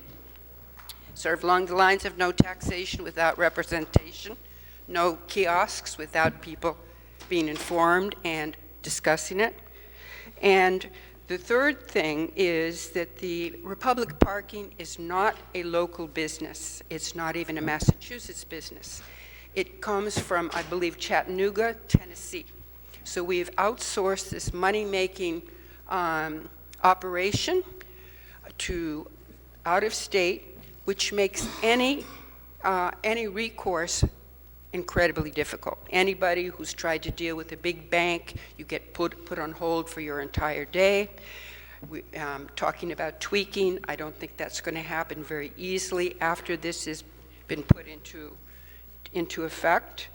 And I have heard too, now I don't want to say this for sure, but I have heard that there have been complaints about Republic parking because what happens is when you put in your license plate, you don't get anything on your windshield. It goes to your house, to your address. And occasionally, by the time it's come to your address, you already have a late fee. And trying to get in contact, not with City Hall, that's easy enough, not with even Boston, but get in contact with the big company in Chattanooga, Tennessee, to explain that you didn't get this in time, to pay it in time, is a big problem. And I'm really afraid this is going to create a huge disruption in West Medford in terms of its culture and its climate. I love the stores there. They're wonderful. They won't exist if people have to pay that. There are also things about how much the businesses have to pay to have parking for the owners, for their employees. That on top of, I believe, I read it in your article, Penta, that could break the backs of some of these businesses. And then the last point I'd like to make is everyone, or people who are for it, say just get used to it. We can and do get used to anything, but it's like frogs who are put into a pot of water, cold water, and then you turn up the heat and finally they're cooked. So I don't want to get used to that because the way it was done, the possible effects, there are many other things that could have been done. Local people, maybe hiring another traffic officer or employing local people. We do not need to outsource to Tennessee to get something done for our community, okay? Thank you.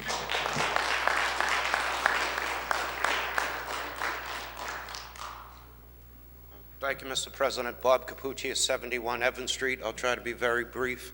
I hope that this kiosk issue is a watershed event that'll speak to the larger issue of our city charter. And I mean, look at all these citizens that are coming up here tonight that didn't even know this was coming. All the problems it's going to cause for these people. Even some of the details that, with all due respect, the chief and the company that put these in aren't quite sure about yet in terms of rules and whatnot. We're a city of about 58,000. We have 38,000 registered voters. In any municipal election cycle, maybe 9,000 people come out to vote. I hope that this kiosk, and this is an election year, I hope that this kiosk event is a watershed event and we have 20,000 people come out and vote this year, because our city charter needs to be changed. We need a city council that's going to be able to put forward a charter commission review. It's been almost 30 years. With all due respect, there are always 4 votes that always go the mayor's way on this city council. And when the votes don't go their way, I don't mean to digress, but for instance, the $1 million, actually a $680,000 offer by Councilor Penta a few months ago on the water pipes, when that passes, even when we get a miracle of that 4th vote to go against something, this mayor who has all power in this city, it's too much power in any one office, he vetoes it. So even if the city council comes up with a resolution tonight of 7-0 in the affirmative to help all these people and businesses that are confused about it, what's to stop the mayor from just saying, no, I'm doing it my way anyway? Please, Medford City Council, you have the authority to review our city charter. It's long overdue to be changed. Or let's hope that this kiosk event is a watershed event in the people that you represent. When I come and address the council, I'm seeing my neighbors on Evans Street. I'm seeing my neighbors up in the Heights. I'm seeing local business owners. It really needs to change. And we really need the voices that you folks need to be in a city that's dominated by the mayor's office. Thank you very much. Thank you, Mr. Capucci. Ma'am, please state your name and address for the record. Yes, Maria Baker, 22 Summit Road in Medford. I am the owner, director, operator of Play Academy Learning Center at 65 Riverside Ave in Medford. And I want to say that I have had many concerns, and I have emailed all of you, so I imagine you are all familiar with what my concerns are.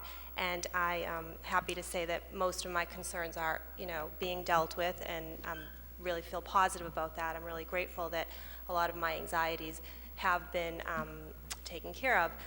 Along with that, it has taken a little bit of time, and I need to manage all the anxieties and concerns of my customers throughout, these past couple days that the parking program appears to be live, even though we keep hearing it's mid-January. So, I'm dealing with that with the customers and trying to help them out.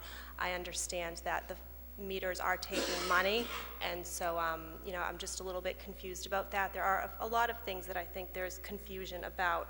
And I have some questions here that I'd like to just maybe list out, and I understand the representatives here are here to answer our questions, and so if it would be okay for me to just list them out, and then we could get some answers, if not today, then when they're ready, and have answers to these questions. So one thing maybe isn't for them, but more for the city. On East Transit Way, where I have an emergency, I have 2 emergency exits there, and in the past when we shovel, because those are my emergency exits, what has happened is that the snow plows come along and they plow all of the snow right back up onto the sidewalk and block my emergency exits. That is also where the kiosks are, and so along the lines of the snow removal, will the city, now that we have this money coming in from these parking meters and everything that's going on with this program, will we now be able to remove snow, not just push snow, but can we remove snow? Because in order to have these parking spaces now be worth paying for, it would be really nice if we didn't have to somehow hurdle over these snow banks. These snow banks are going to be in front of these kiosks. We talked about, I've heard mention about the fact that it's going to be a shared responsibility and all of that, and that likely there won't be any citations if the kiosk isn't working, but is there, how does the person issuing the citation know that the kiosk isn't working or isn't accessible, or whatever the case is? Is the resident then going to receive a citation and have to go through the trouble of defending themselves and that sort of trouble? I just would love to know how exactly that works and how they know, how they're alerted that the kiosk is not accessible, so that would make things a little bit easier. I know that there's lots of different information. We talked a little bit about the 2-hour parking. There's a lot of confusion about that. So if I park in one part of Medford Square for 2 hours and then later on in the day need to do another set of errands, and I go to another part of Medford Square and want to pay for 2 hours, am I not allowed to do that? A lot of people are confused. They're thinking that they can only pay for 2 hours, period, for all the entire day in Medford. And I hope that that's not the case. I would like to think that you can move your car and go someplace else in Medford, even just move your car to a different space. But I know that there's a lot of question around that. There's confusion. Another question that I have is the technology when we put our credit cards and debit cards in. I know that personally I've had my credit card identity and all the information stolen because there are people out there who install cameras, and so when you insert your credit card and pull it out, everything is recorded and pulled. So my question is, how secure are these kiosks? Is there some sort of system in place where they're checked for these cameras that maybe are being installed, and whether or not there is even something to deter that from happening on these machines in the first place? And then just right off of that point, if I want to go on my phone instead of going onto a kiosk to pay for my parking, I understand that there's a 35 cents per transaction fee. So that's a little bit high if, in fact, I only need to go in for 15 or 30 minutes, and so here I am, 25 cents, 50 cents into a meter cost, but now I need to tack on to that 35 cents, which I think that in today's day and age, a lot of people probably would want to use that as a convenience, especially families with young children. maybe business owners who want to help out their customers who are elderly, who come to them and say, I don't understand this kiosk, can you help me? And I could pull out my smartphone and say, here we go, I'll help you, muddle through it. Well, now there's a 35-cent transaction fee for every time you do that, and that just seems high, and I hope that that is either reduced or goes away.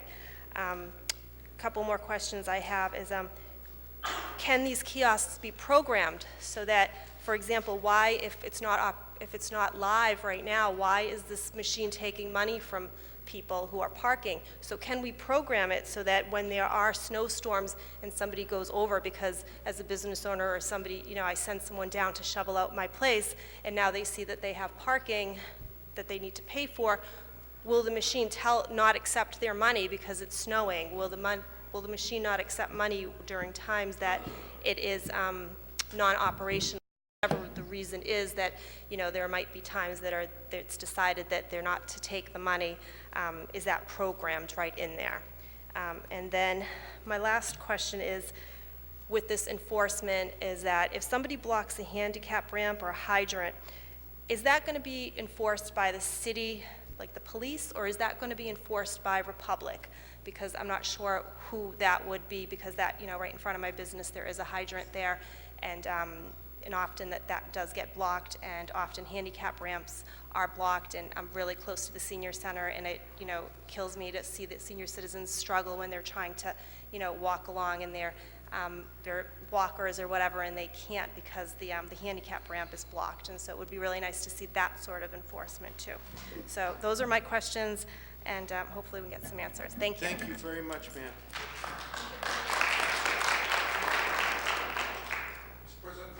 Councilor Caraviello? If we maybe let the gentleman answer some of those concerns before someone else speaks? If we could, Mrs., if you...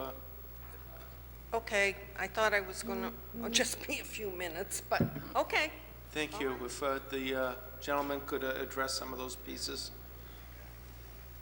I will try and remember them all, but I think I Do you need have anything? them down here. First thing, Republic Parking has leased office space here in Medford, and we are a paying business here. We are based out of Chattanooga, Tennessee, but we also have employed 5 Medford residents to be on our staff, and they're very familiar with the program here. They've interacted with a number of the citizens that have already come to our office to purchase their residential permit or stop by with questions. On the enforcement of any violation that's currently on the books will be enforced jointly by Republic Parking staff. As Republic Parking staff as well as the police. So we'll be working jointly on enforcement. The kiosk, as far as credit card security, the lady was referring to a skimming device, and that machine is designed to prevent any sort of skimming device from being attached to it. All of the credit card information is transmitted completely by PCI compliance standards.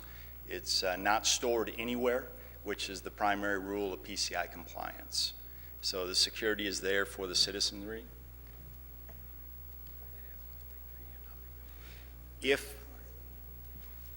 There was a question about a citation being mailed to the residents. That is not the case.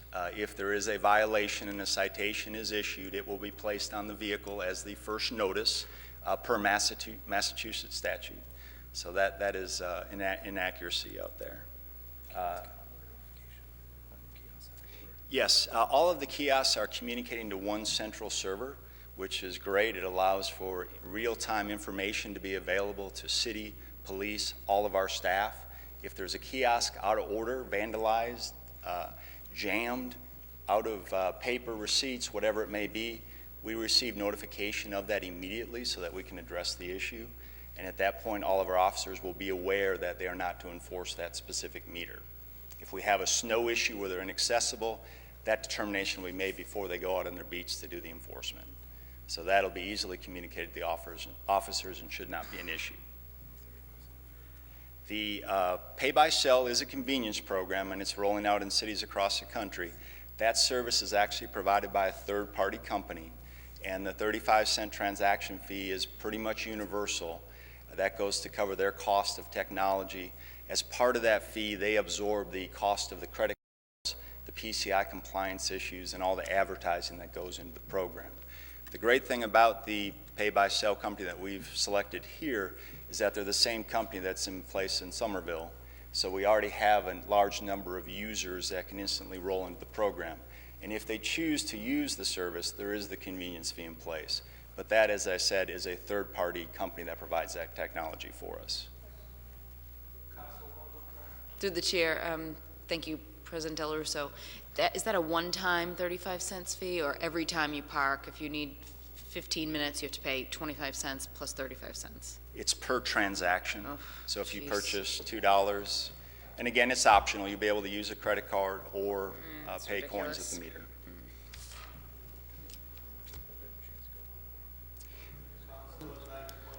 So there could actually be an instance where we pay 50 cents to park our spot and 70 cents in fees? If you put 25 cents on the meter and you have to pay 30, you pay by your phone 25 cents for 15 minutes, then they charge you 35 cents on the 25 cents, so it's over 100%. If you choose to use the service for that transaction. And then say we put another 25 cents in because we were going over our 15 minutes on our phone, we added time to the meter, which is a capability, as I understand. We'd be charged another 35 cents for adding another quarter on? If you choose to do that, that would be the transaction. So, yes. in essence, for a 50-cent half an hour spot, I'd be paying $1.25? Yes, but it is optional, and it's well defined to the user, so there will be no hidden fees. I wouldn't be so sure to say that, because today, Councilor Carbiello and I went down to Bocelli's to have dinner, and I went to the kiosk, and I put my credit card information and everything like that, and I was unable to pay through my Park Medford application today, and I put the money in, but when I read the terms and conditions, I didn't see that there would be an additional fee in there when I read the terms and conditions on the Park app, and when I put my, credit information in. The pay-by-cell for Park Medford is not available as of yet. It'll be rolling out this month. So that information, once you sign up for the program, you'll agree to that, and you'll sign off on that when you register for the program. Oh, I already did register, though. I have a kiosk. If I go to Somerville, I can use my device, right?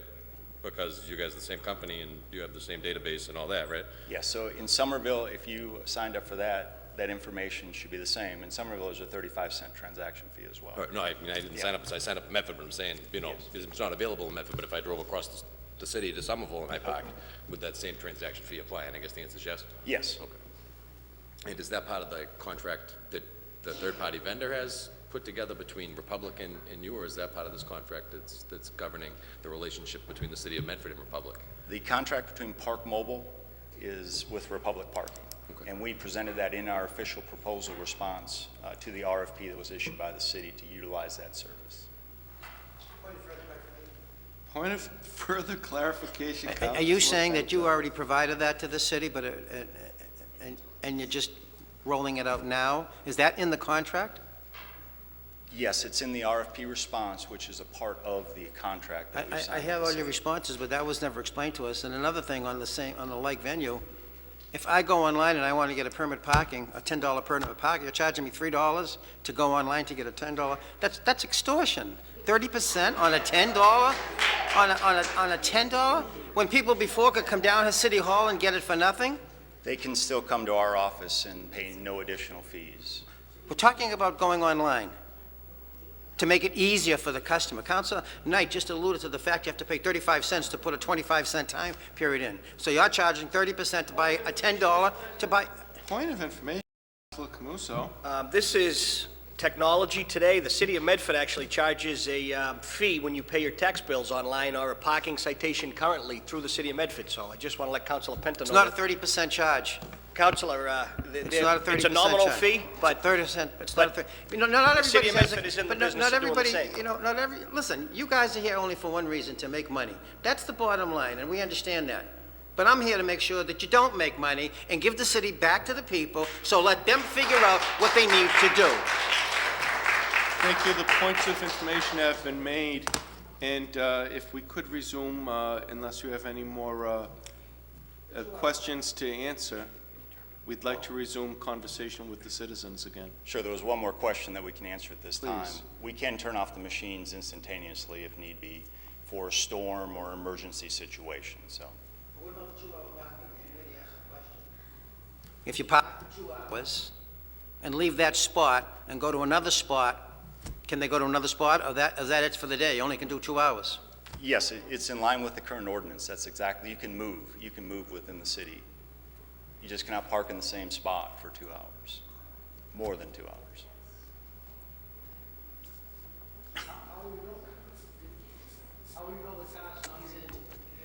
The technology that we're using, the license plate recognition system, when it identifies a vehicle parked on a specific street, it has the latitude and longitude and photographs of the vehicle. So when it comes back on that same street, it's able to compare a current photograph to a previous photograph, the license plates, and determine how long the vehicle has stayed. That information is available to our officer. What's the margin of error? The margin of error is none, because the officer is able to view the pictures with the information of to determine if a violation has occurred. And they're going to determine if you're in that same spot. Even though our spots currently aren't clearly marked, you're going to be able to tell if they're in that same exact spot. Yes, we're using latitude and longitude and photographic evidence, so it's very easy to determine if a violation has occurred. Thank you. Thank you, Councilor Marks. If we could resume Mrs. Casisio, is it? My name is still Millie Casisio, and I still live at 289 Elm Street. When I said before about not, so many stories going around, and when I sat down, I felt a little better. Now I am totally confused, because totally. And again, part of it, this business about the senior center, and they mentioned about setting up a separate part for it. Yes. All right, but now, how are you going to know that everybody that's parked in that is a senior citizen? Now, I know a friend of mine who lives in Gloucester.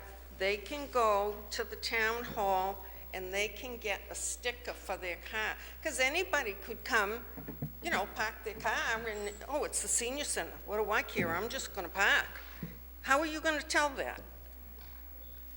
If I may, from the chair, it sounds to me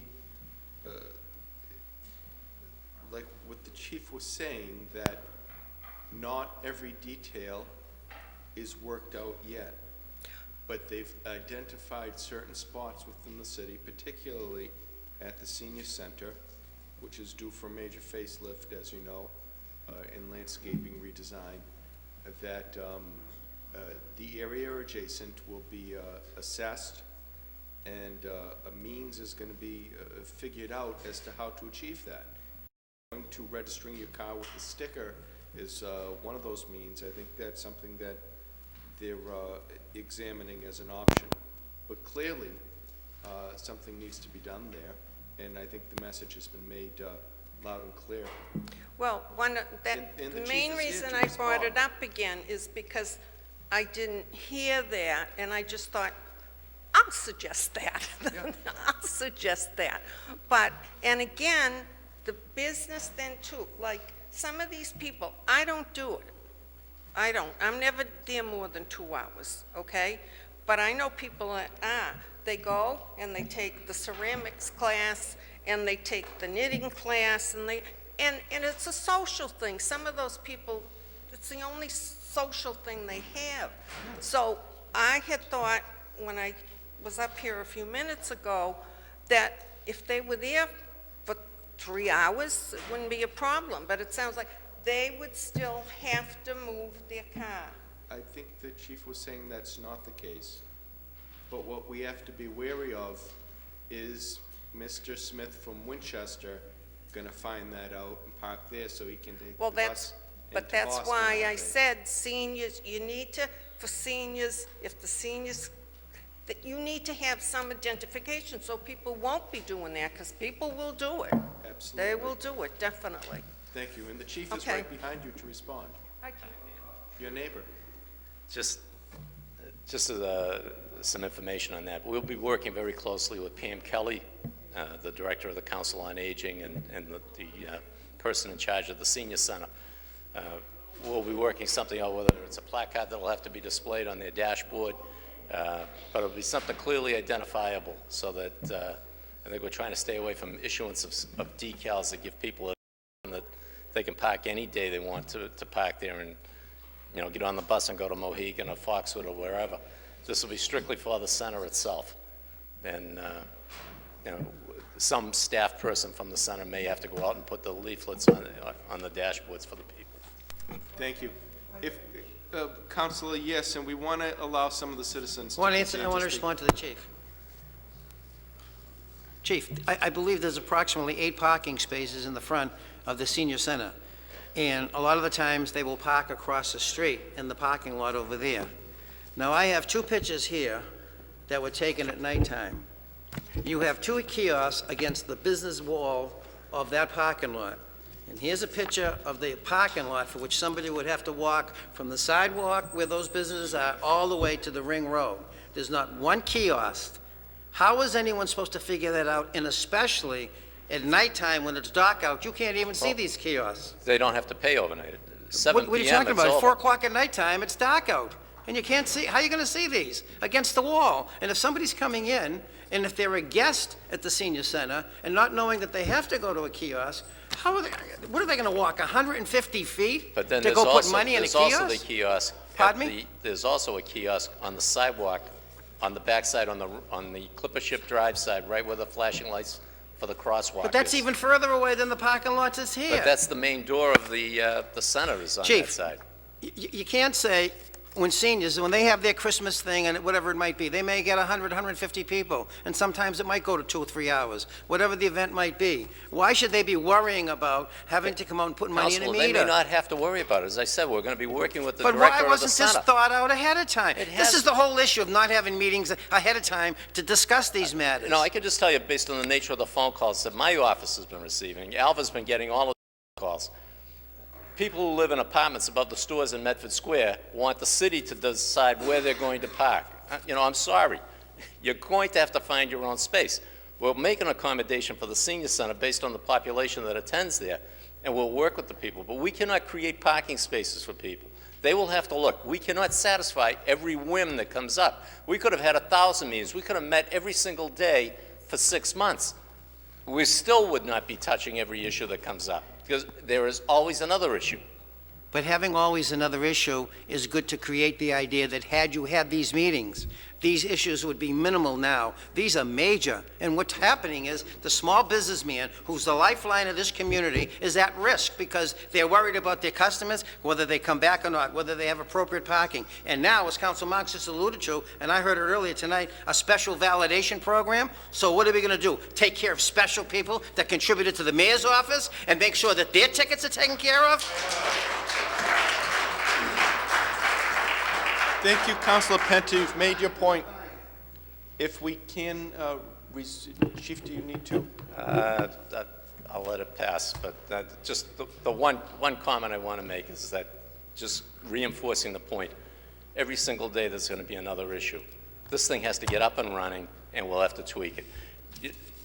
I know there's been some talk about, you know, since 2009 there hasn't been much activity. Well, there's been a lot of activity. We've met with consultants, but we also, everyone on this rail knows we've been through a very difficult time.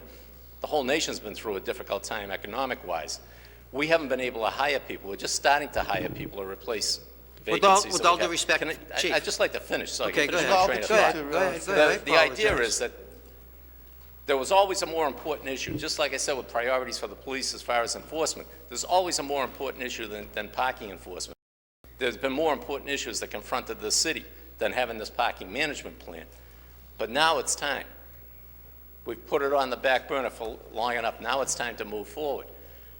We're going to have some difficulties, but so far I've been very surprised at how quickly we've been able to resolve some of the issues that have popped up.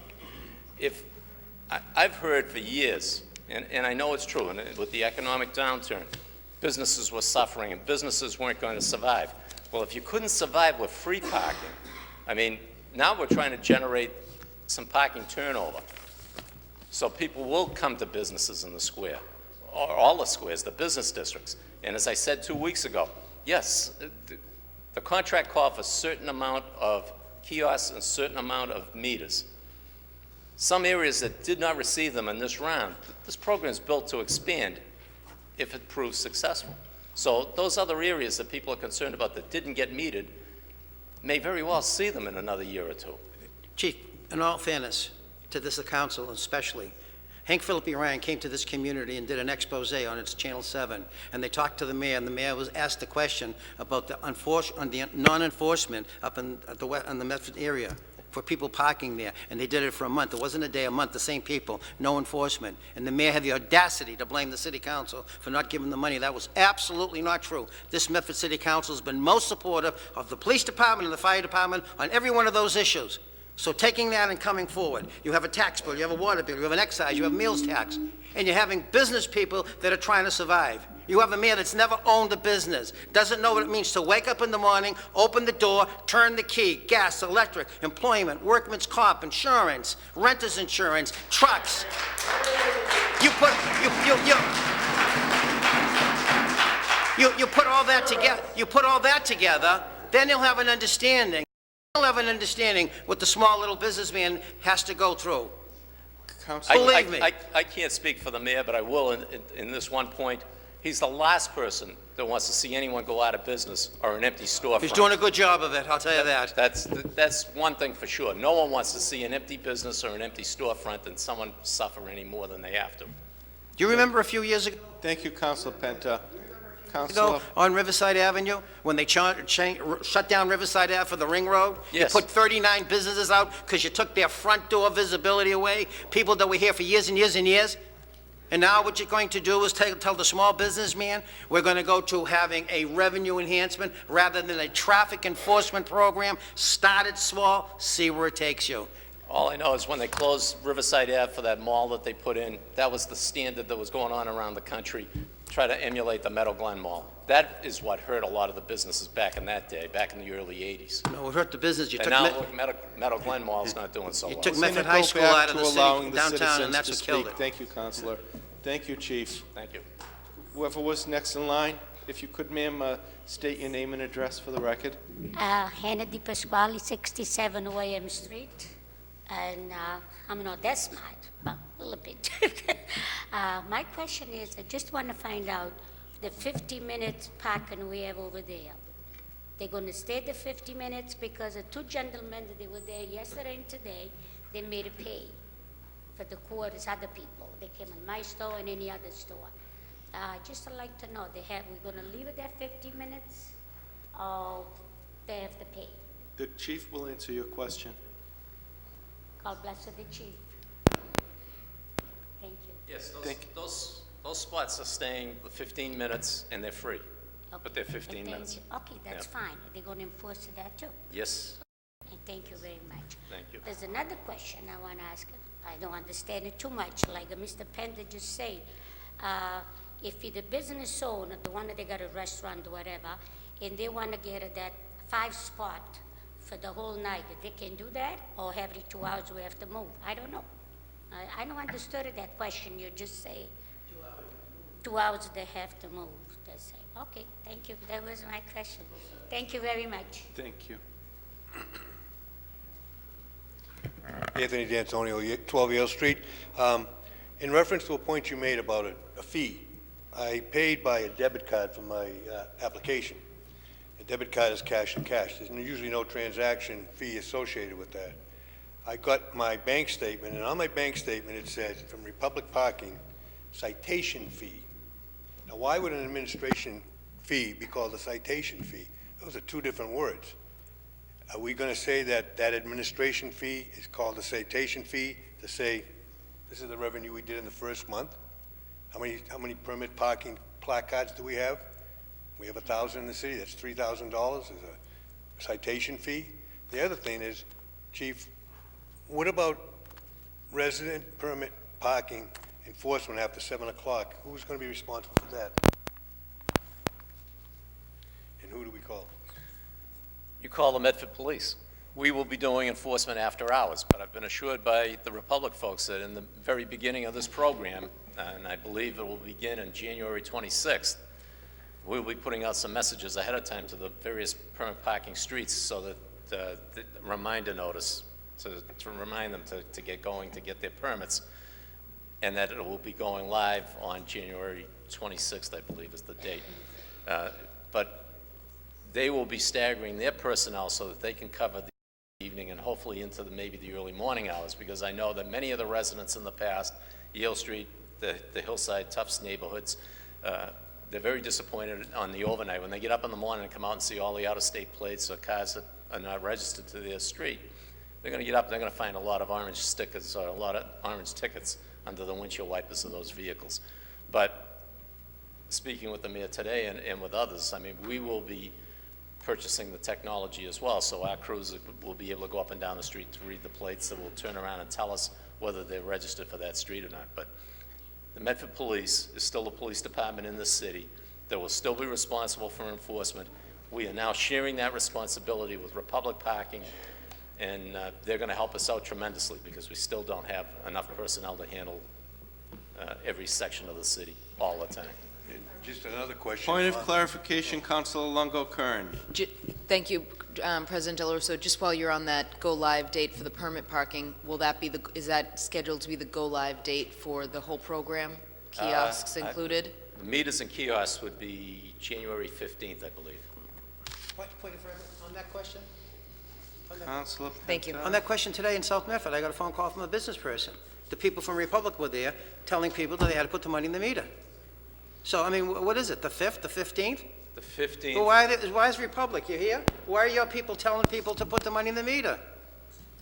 The meters are active as of the 5th. Enforcement on the meters will begin mid-month on the 15th. So you're taking money in the meter, that's what you're doing? We're collecting money on behalf of the city. Well, if it doesn't start till the 15th, what are you collecting it on the 5th for? No, sir. I said enforcement begins on the 15th. What'd you We're say? allowing enforcement. The meters are active and collecting parking revenue for the city. That's not fair. What are you talking about? You're taking people's money now, so you're having 10 days of free money before you even do any enforcement. To learn how to use the system. Point of information, Councilor Camuso. This city council asked the mayor's office specifically to have a grace period on violations and enforcement, so I'm assuming this is the grace period. This is a way to get, I'm sorry. We asked for at least a couple weeks. We asked for a month, but is this considered the grace period on enforcement? Yes, sir, and it's obviously another way to get more information out to the people and make them aware of it, which it obviously has.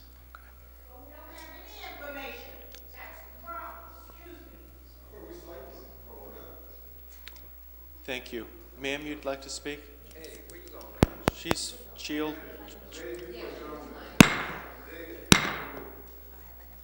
My name is Nick Tomazuk. I live at 29 Garfield Ave. You know, we come here and we squawk and we hoot and we haul. This monster's here to stay.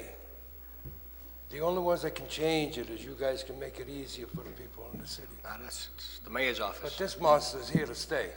Yeah. That's for 10 years. But it's not us. We can't. So you guys got to start listening to these citizens and try to make it as easy as we can. So this company doesn't build another high-rise down in Atlanta or wherever the hell they're from. They're not from Massachusetts.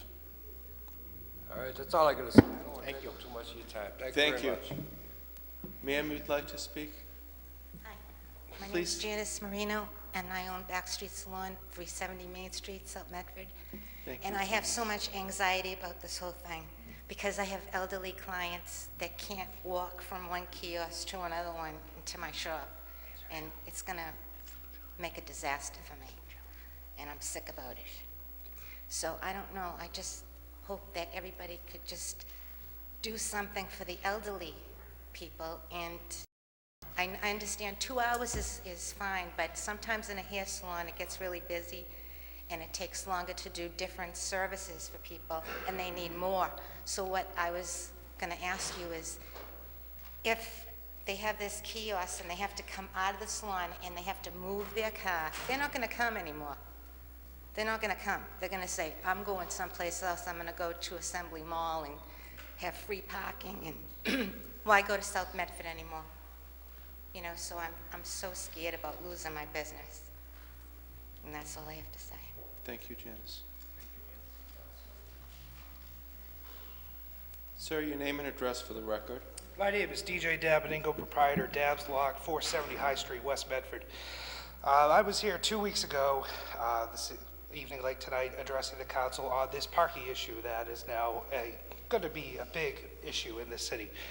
A couple of the concerns I addressed, and 2 weeks later still have no answers on. One, and I heard earlier from home, sorry for my lateness, I suffered from a concussion earlier after falling on the ice and was resting at home, so I had to rush down here to speak on this issue. One is the temporary parking passes for the business workers. I, like many businesses here in the city, employ individuals who work on a part-time basis, who I cannot justify buying them a business parking permit for the year. One of my workers comes in 4 hours a week, 1 day a week. This past Monday, yesterday, I told him to stay home because I had been told that the enforcement was starting yesterday and I was not going to buy his vehicle a parking permit. And I've since told my other worker to stay home until we can figure this out. I went down to the Republic office yesterday in South Medford to buy my business permit, which I was always doing, and was listening to the frustrations of the residents in line who were buying their residential permits. When they approached the counter, they were told it's $10 for the year, and then you get 2 visitor placards by year. Ladies and gentlemen, I'm paying $100 a year, and I got zilch. All I'm asking is some considerations be given to those businesses who employ more than one employee and give us something to work with. Because at the end of my lease, all I'm going to do is say, you know what, Medford? Sayonara. A few years ago, and I reiterate, quote unquote, the mayor stated the small businesses are the backbone of this community. How are they the backbone of this community if you're trying to force us out? That's my first issue. Second issue is there's a small issue of what I'm calling discrimination. So in West Medford, where I am, you have a lock shop, you have a dog groomer, and you have a convenience store and someplace to eat. Down on Salem Street, in between Paris and Park, you have the same types of stores. You have a lock shop, a dog groomer, someplace to eat, and a convenience store. The only difference between those two areas in West Medford, you have to pay to park, in that strip you don't. They are still businesses paying business taxes like I am, but their customers can park all day for free. So that's what's really irritating me about this. And anytime I ask anyone with the city, including Republic, about answers, all I said is, we don't know, we scratch our heads. So I leave you with that tonight. Thank you again for allowing me to speak. Congratulations to our new president and vice president on the council here. Thank you. Thank you.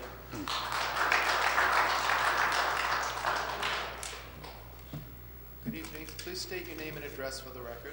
Certainly. Andrew Castanetti, 23 Cushion Street, Medford, Massachusetts. Congratulations, Council President and Council Vice President.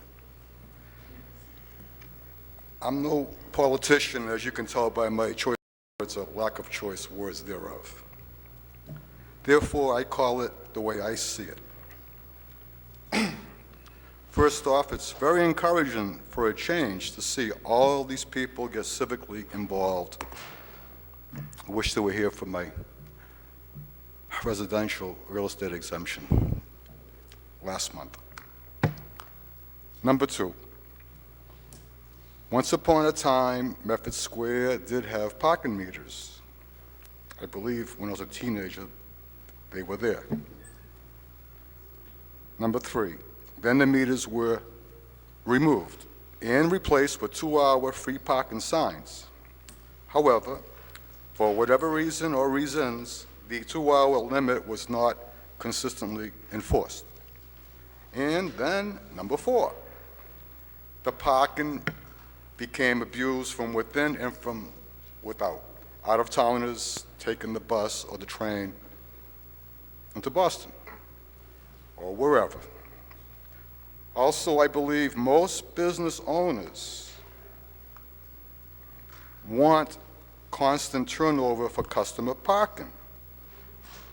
And 6, and now the free parking party is over, and we all must pay as we go or stop to park.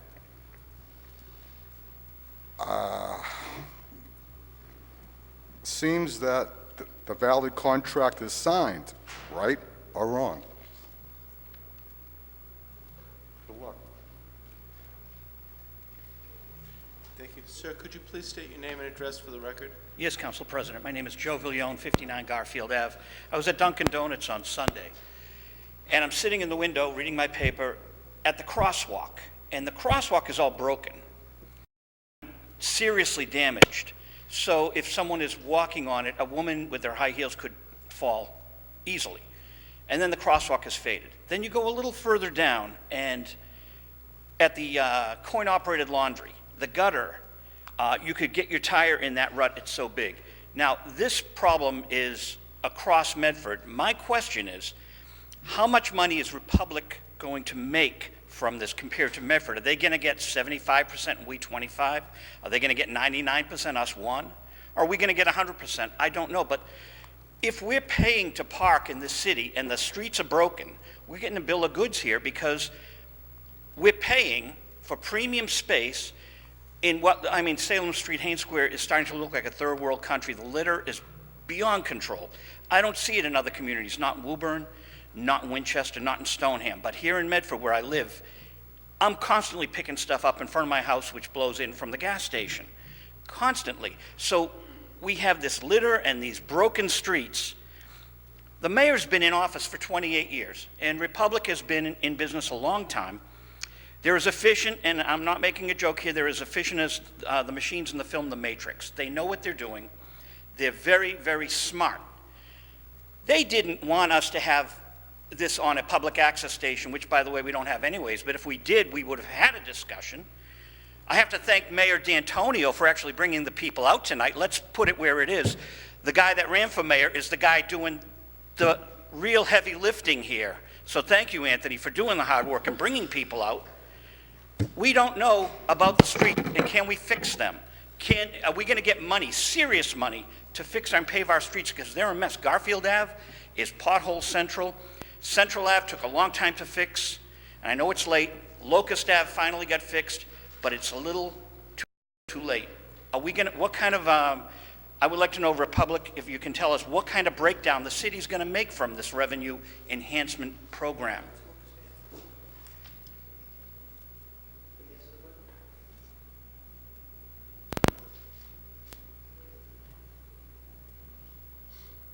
The contract with Republic and the city is a shared revenue contract.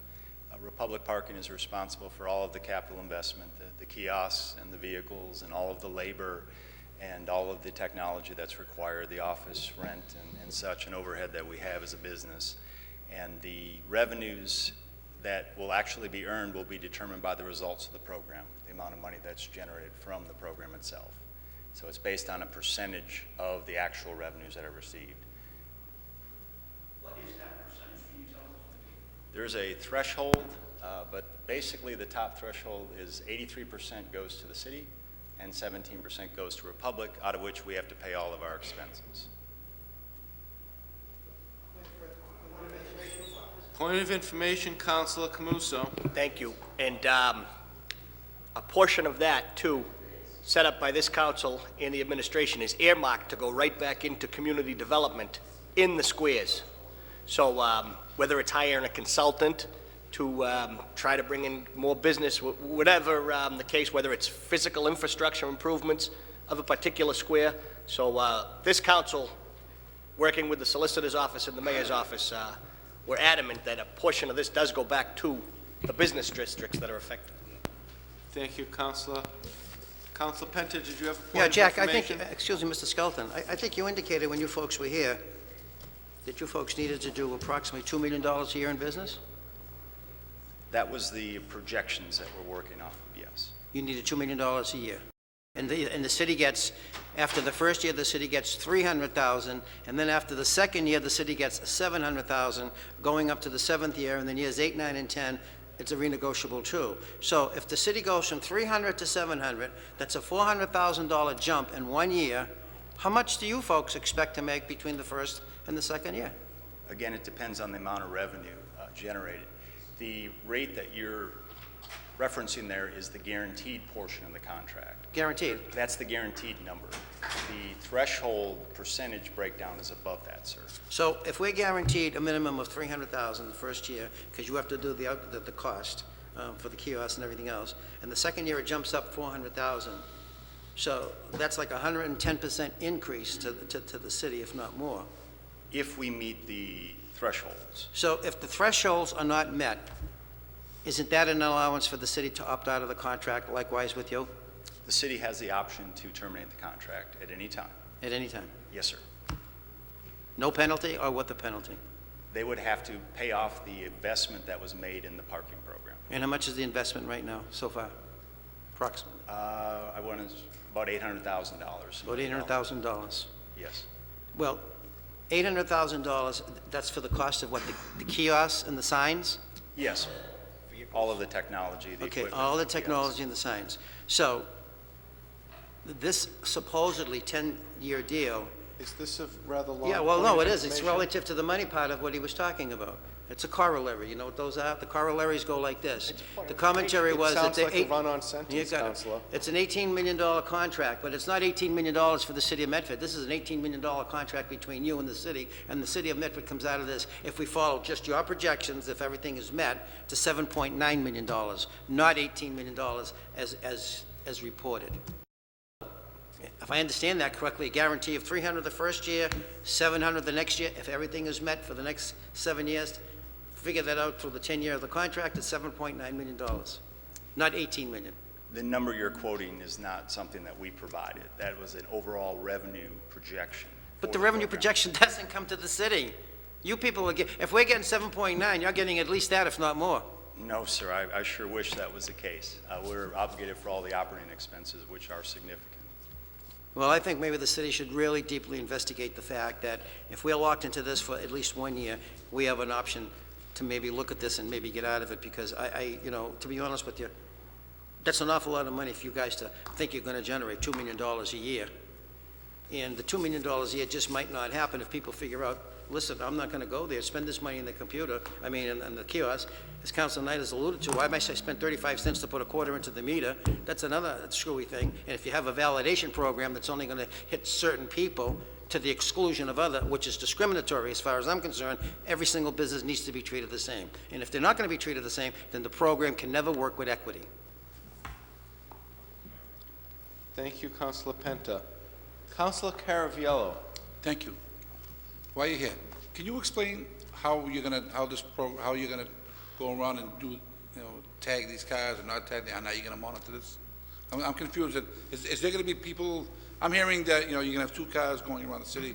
Are there gonna be people actually in West Medford, Medford Square, actually doing things, or? Yes. All citations will be issued by our employees. No, it's not that. How are you? Is there going to be a person walking around Medford Square? Are you doing this all via the vehicle?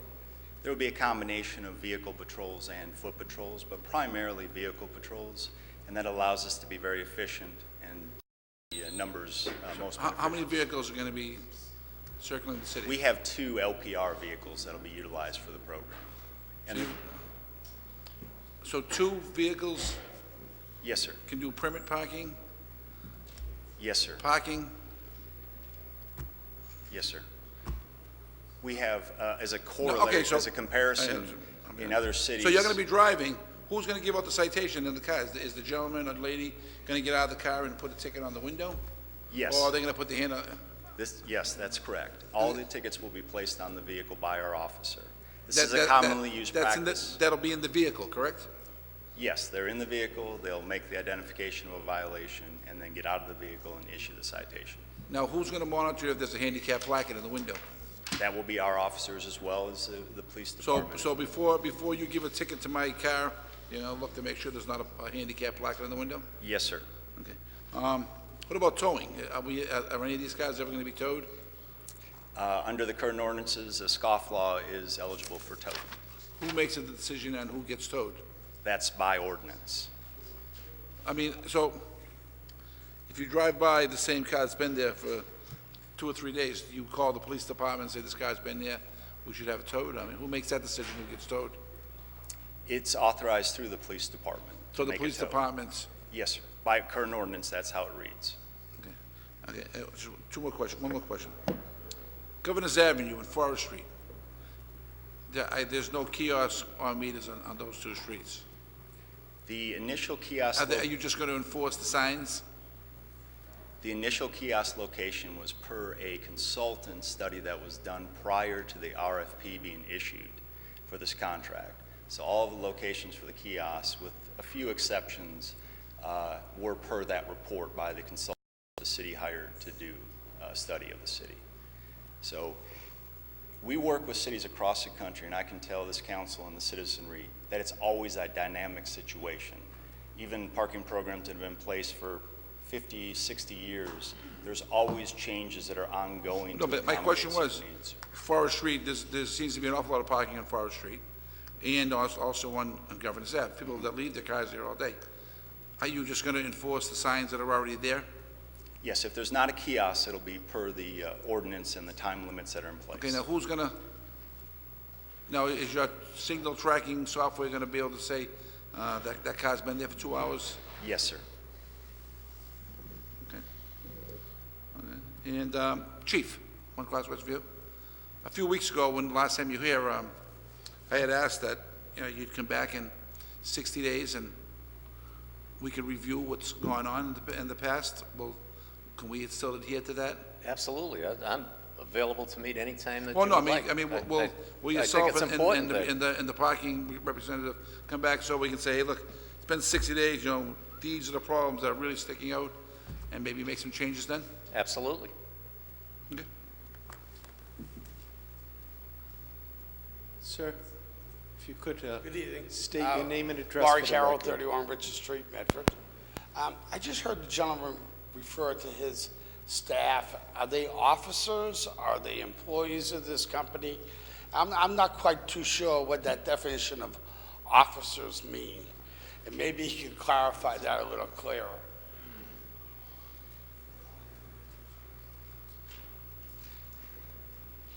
The use of the term officers is not in any way to indicate that they're police officers. They're in what we call enforcement officers in the industry, parking enforcement officers. The term we actually intend to use is ambassadors. We hear that in a lot of cities, but we're very successful in rolling our people out to promote the downtown, promote events, to share information. I think he's referring to the ticket writers. That's what I'm talking about. Good luck. Mr. Carroll, do you have? Sir? Vincent Ciano, 31 Henry Street. It seems like an awful confusing program. Seems like there are more questions than answers, just by all the questions that the councilors have. But it seems that the people I talk to, most don't even know anything about the program at all. And others know very little. I don't think this pamphlet explains too much. But what it boils down to is that, I don't know if the people realize it or not, but now they can't park anywhere in Medford without paying a fee.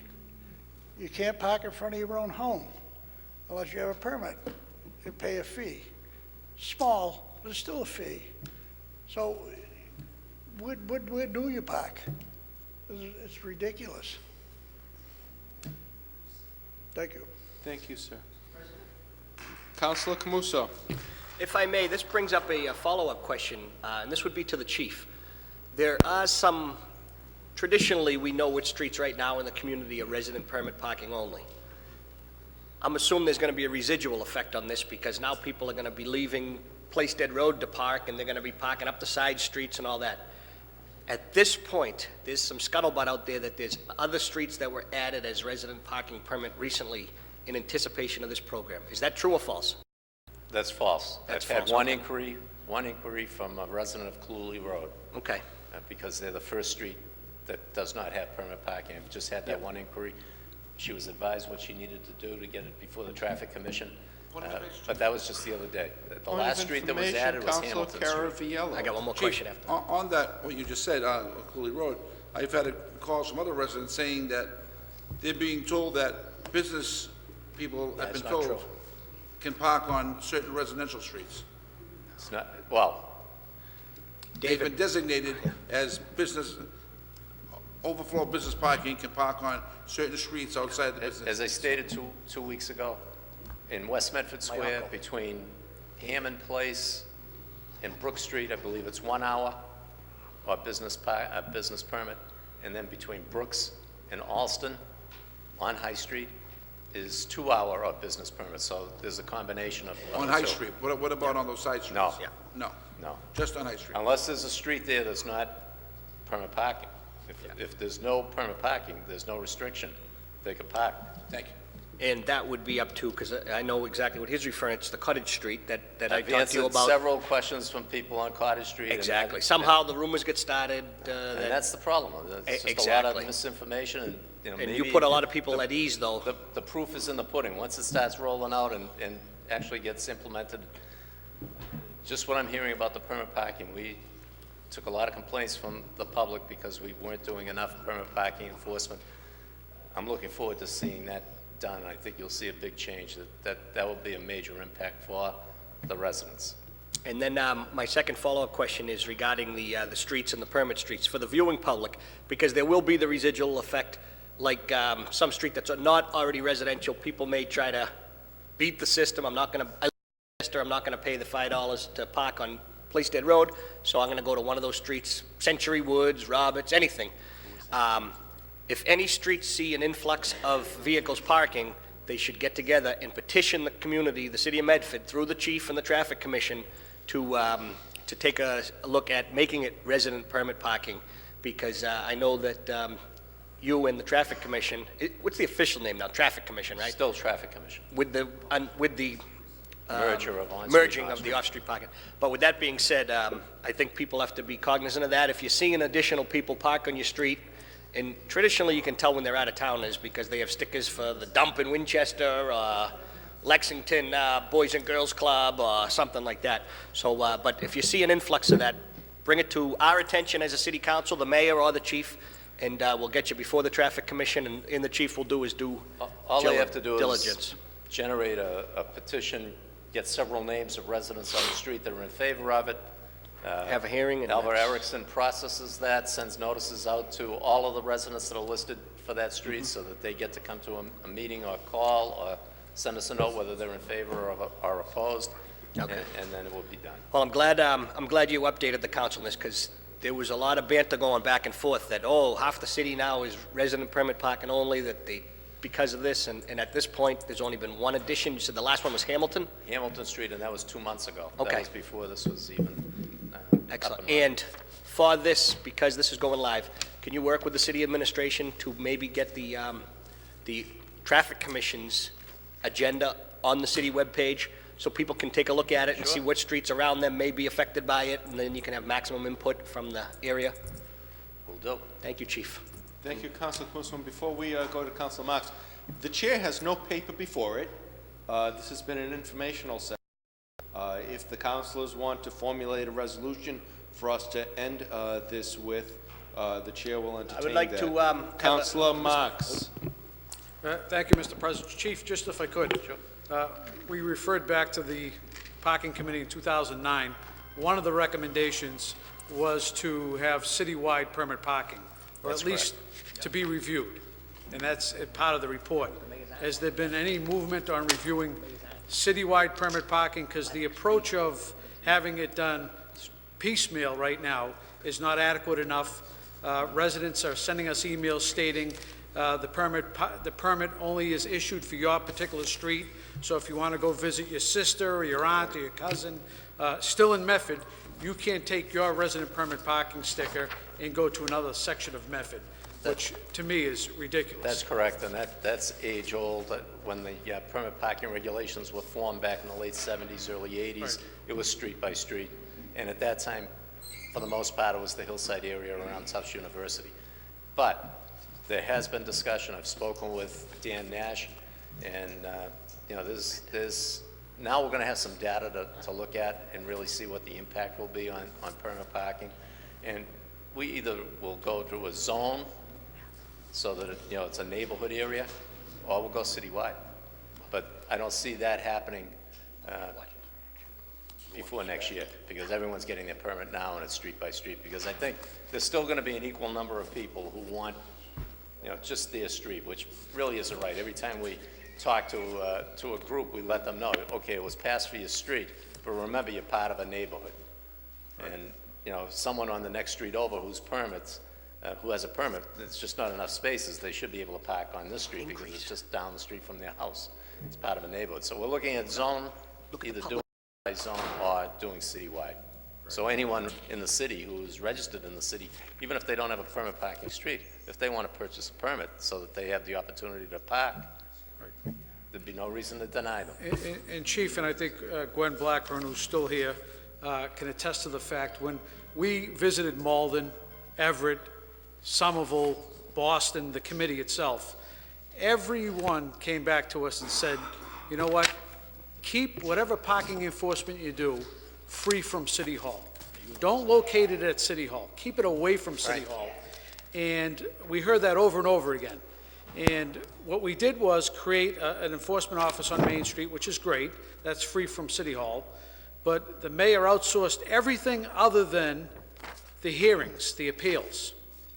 The one thing you'd say we don't want to be involved with, the appeal process, the mayor kept that in-house.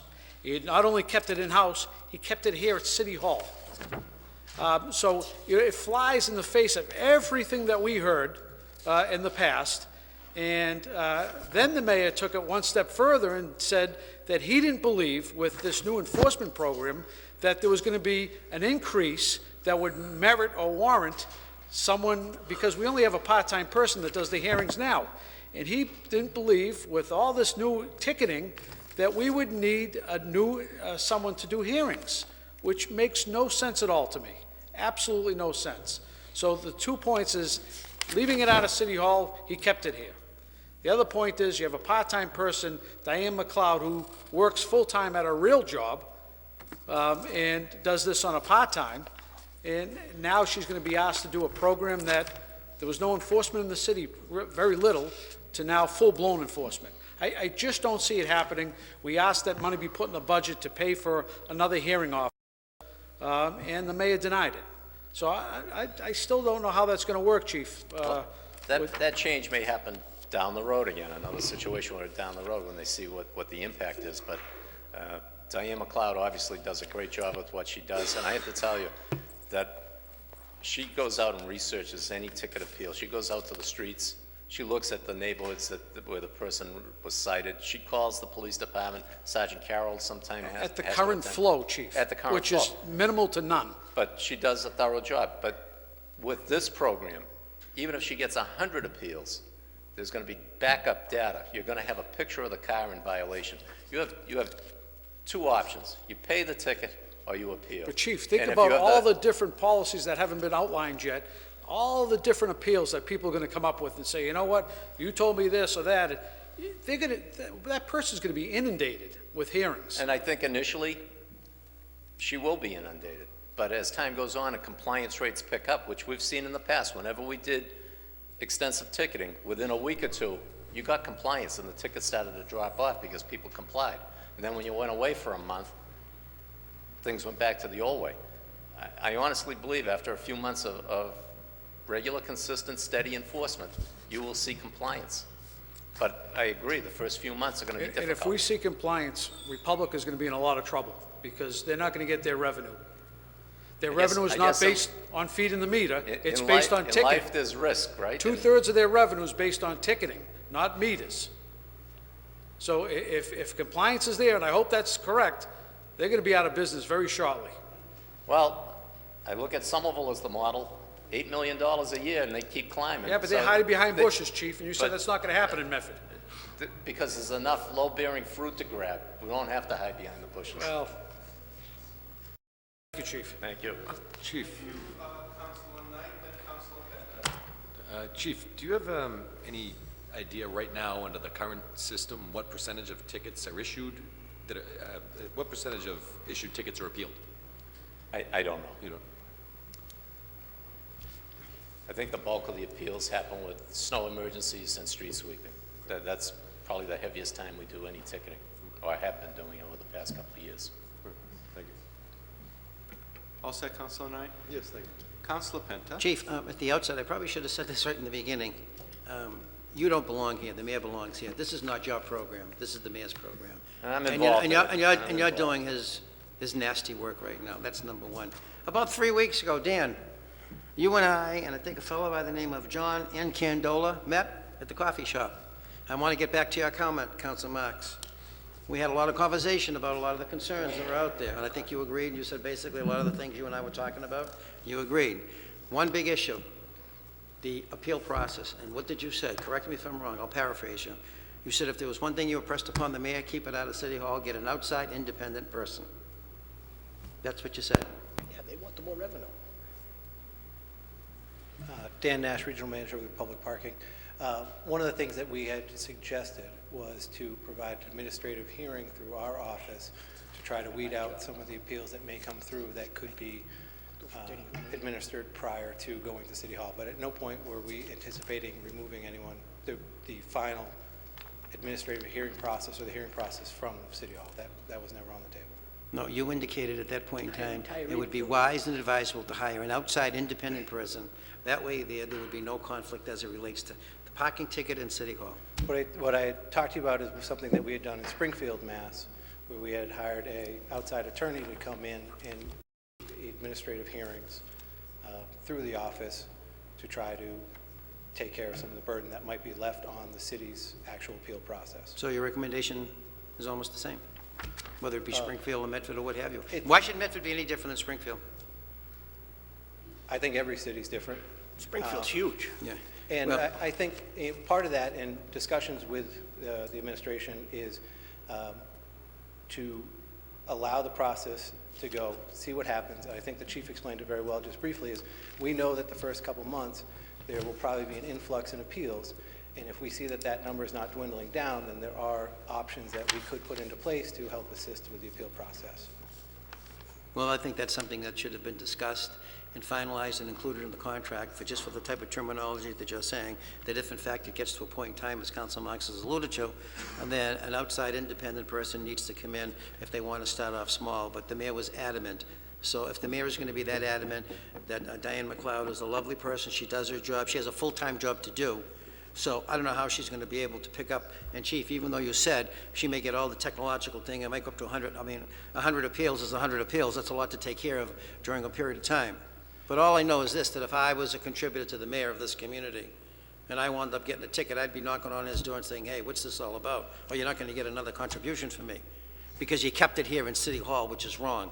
It should be out of City Hall. If this program really wanted to work its way right, it would be completely independent to anything that's political. And if you have to work out these little things, and Councilor Camuso, I probably agree with you in one thing, and that's this. Yeah, on this particular thing, and I think it's a big one. I think if you were going to put meters in the city, you should have put meters so everybody that drove up would have seen them, they would have been able to understand it, the signage would have said how long you could have stayed, and this would have relieved an awful lot of the grief that's here. But your inconsistencies are all over the city. I'm not saying you, because you guys are only doing, as you said, what the mayor told you to do. I don't understand how you can go down Main Street from Medford Square to South Medford and have blocks of stores, have nothing at all, and then go to West Medford where there are kiosks, go to Haynes Square where there are kiosks, and then Haynes Square, at the end of Haynes Square, come to Medford Square, as Mr. Dobbs indicated, and have the same blocks of stores, like businesses, not having anything. And if you're going to say you're going to roll it out further, there's another phase to this, that means there's going to be more anguish and more heartache to the people in this community. We're not Newbury Street. We don't have to get up at 7 o'clock in the morning. And Newbury Street in Boston is the only place where they did this experiment with the kiosk, because the other parts of Boston still have the, and Brookline, who had the kiosk, got rid of it because it was damning to the business community out there. We're not one of these communities. We're a simple little community. Point of information, Councilor Knight.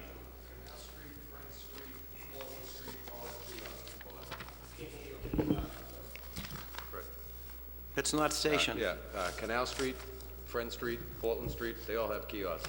It's not Station, it's not downtown Boston. I've been to a number of different communities in New York City, New York State, California, Los Angeles County. They have kiosks. I think that they're new, they're scary, but at the end of the day, we're going to be able to figure it out. I don't think that we're giving the public enough credit in terms of their ability to adapt to new technology. We've all done it. We've seen people come along and be able to work computers like wizards after a couple of weeks. It is what it is. I think that, you know, we're in a situation right now where we can go and we can talk about the past and we can talk about what happened. Or we can look forward to see, all right, these are coming in, what's the process? How are we going to deal with our griefs and our gripes and our grievances? And in order for us to move forward, I think we really need to look at the plan and say, the plan's in place. These are the recourses that we have. The Traffic Commission governs. If we have petition the Traffic Commission and we go to the Traffic Commission, that's the process. But there's a process in place. Now, we can talk about the process that didn't happen to get us to where we are. Or we can look forward and we can say, this is the process that we need to take in order to make this a successful plan. And that's where I am with this, Mr. President. I think that, you know, the history is the history. We all know what we voted for. We voted to give the mayor the authority to enter into a contract for 10 years. That's what we did. And we allowed him to go to the table and negotiate. He went to the table, he negotiated, and this is what he came back with. We have our concerns. We all have our concerns, and we've all had individual conversations with the chief and with the people from Republic and with the administration. But I think that right now, for the people out there that have concerns and that are scared and that are worried about what's going to happen, we need to tell them what the process is and provide them with an avenue to get answers, to have their concerns addressed. Because in my experiences so far, I've gotten a number of calls about people that had issues about loading zones, and loading zones have been made. The folks from Republic have been pretty reasonable in terms of making accommodations to make this program and plan work for Medford. And I think that if we're going to roll out a plan that's going to be successful and that people are going to buy into, we need to look at the future and what avenues we have in order to address problems, not the past and what didn't happen and what should have. Thank you, Councilor, for your point of information. The past, Councilor Penta I has the floor. I disagree extremely with Councilor Knight on this because the past is the leader of the future. And if you can't learn from the past, the future will never have any value. The fact of the matter is this. There was no process. It never took place. And every time you keep saying, well, we have no recourse, let's go forward. How can you go forward when you don't even know what took place? Because you weren't a part of it. And when you were asked to be a part of it, when you were told to be a part of it. And you never voted for the finalization of the contract. The mayor took it upon himself. The bottom line to this whole thing is that there's a whole bunch of issues here. You guys are only here for one reason, that's to make money. You're not here to help the city of Medford. You're here to get your salary and to make money. So as far as that's concerned, you should probably sit down because the real questions that need to be asked is the mayor. He's the one that should be here. He's the one that should be explaining all of this to the people that's going on. So let me ask you something, sir. Well, I'm going to ask him something. He wants to stay there. I like him. He's a nice guy. Let me ask you something. Yes. I have pictures here of you people bolting signs to trees. Why did you bolt the signs to the trees? Were you told to do that?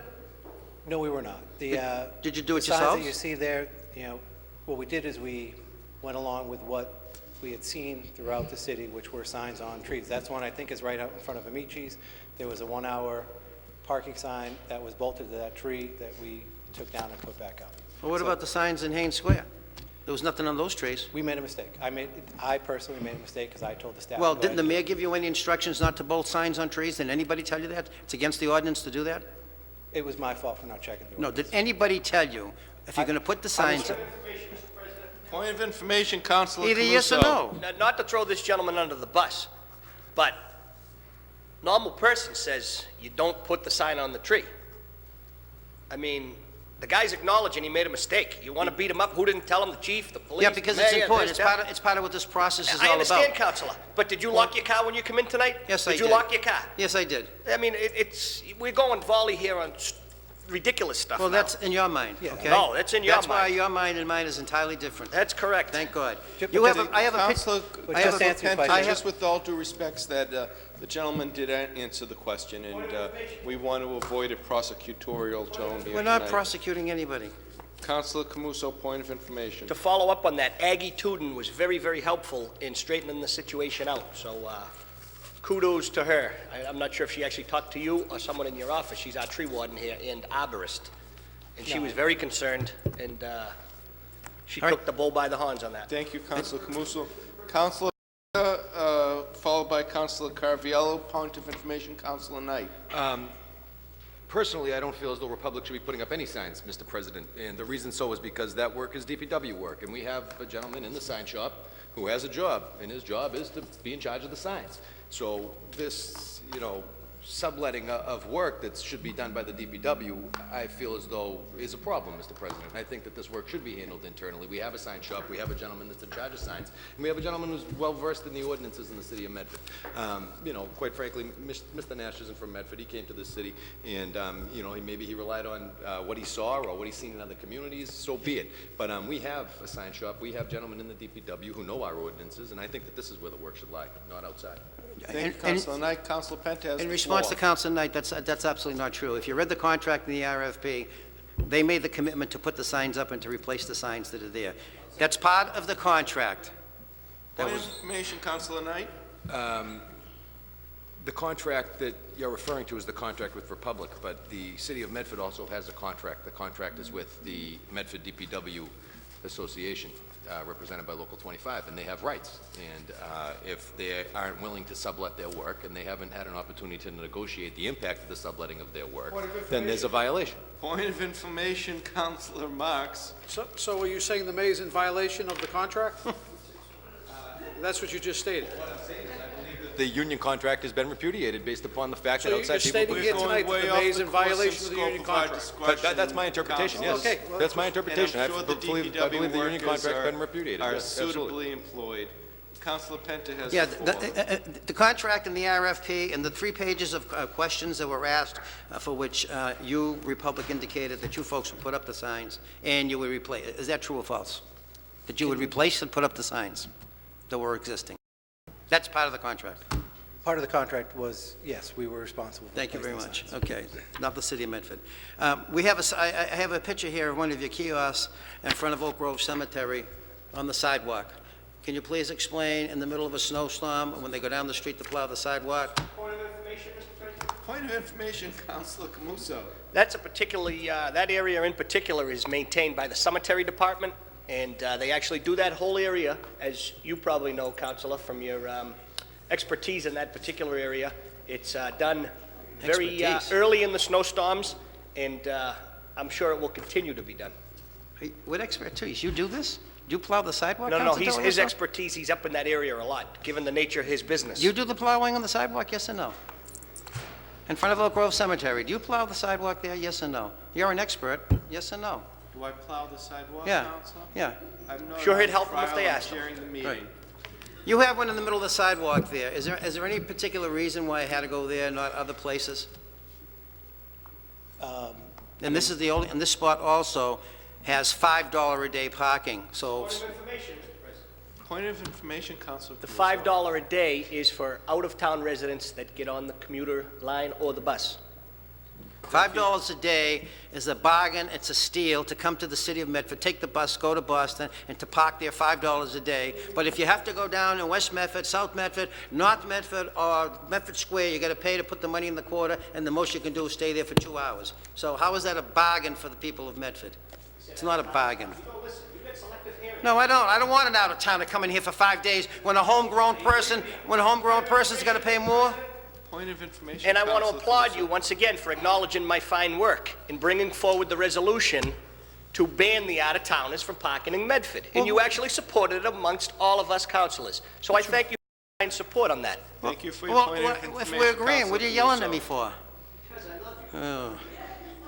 Councilor Also- Penta, if we can continue with your line. Yeah, also, Dan, I have pictures here up in West Medford, and I have pictures up here on the hillside in Medford. You have kiosks in front of residential homes. Why? Earlier tonight, I know someone that spoke had mentioned a kiosk at 418 High Street. That's scheduled to be removed, so that's going to be gone. I'm not sure No, which one you're speaking of this now. is across, this is on, these ones here are on Boston Avenue, opposite where Dunkin' Donuts and Nick's Pizza and all that. It's all residential on that side of the street. You have kiosks up and down the street. Point of information, Councilor Camuso. That's the exact area that the esteemed young lady, retiree, was talking about. That's where the tough students park their vehicles all day long. They're out-of-state plates. No. Maine, Ohio, California. No, they park their vehicles on the opposite side of the garage, by the railroad tracks. That's where they park. Well, anyway.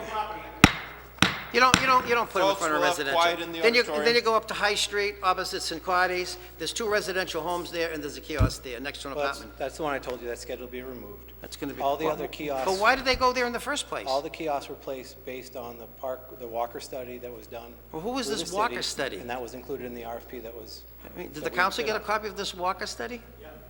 You got a copy of the Walker study? Point of information, Councilor. We actually Russo. did, not the Walker study, but we actually got the overhead projection of every meter and the placement throughout the community at the committee of the whole meeting. It's on your disc, Councilor. Yeah, it's on your disc. You going to take the kiosk, the one on Boston Avenue? In front of all the... That's not my decision. Who made the decision to take the ones off of High Street? The city. Was the city here, Chief? Can you get rid of the ones on Boston Ave?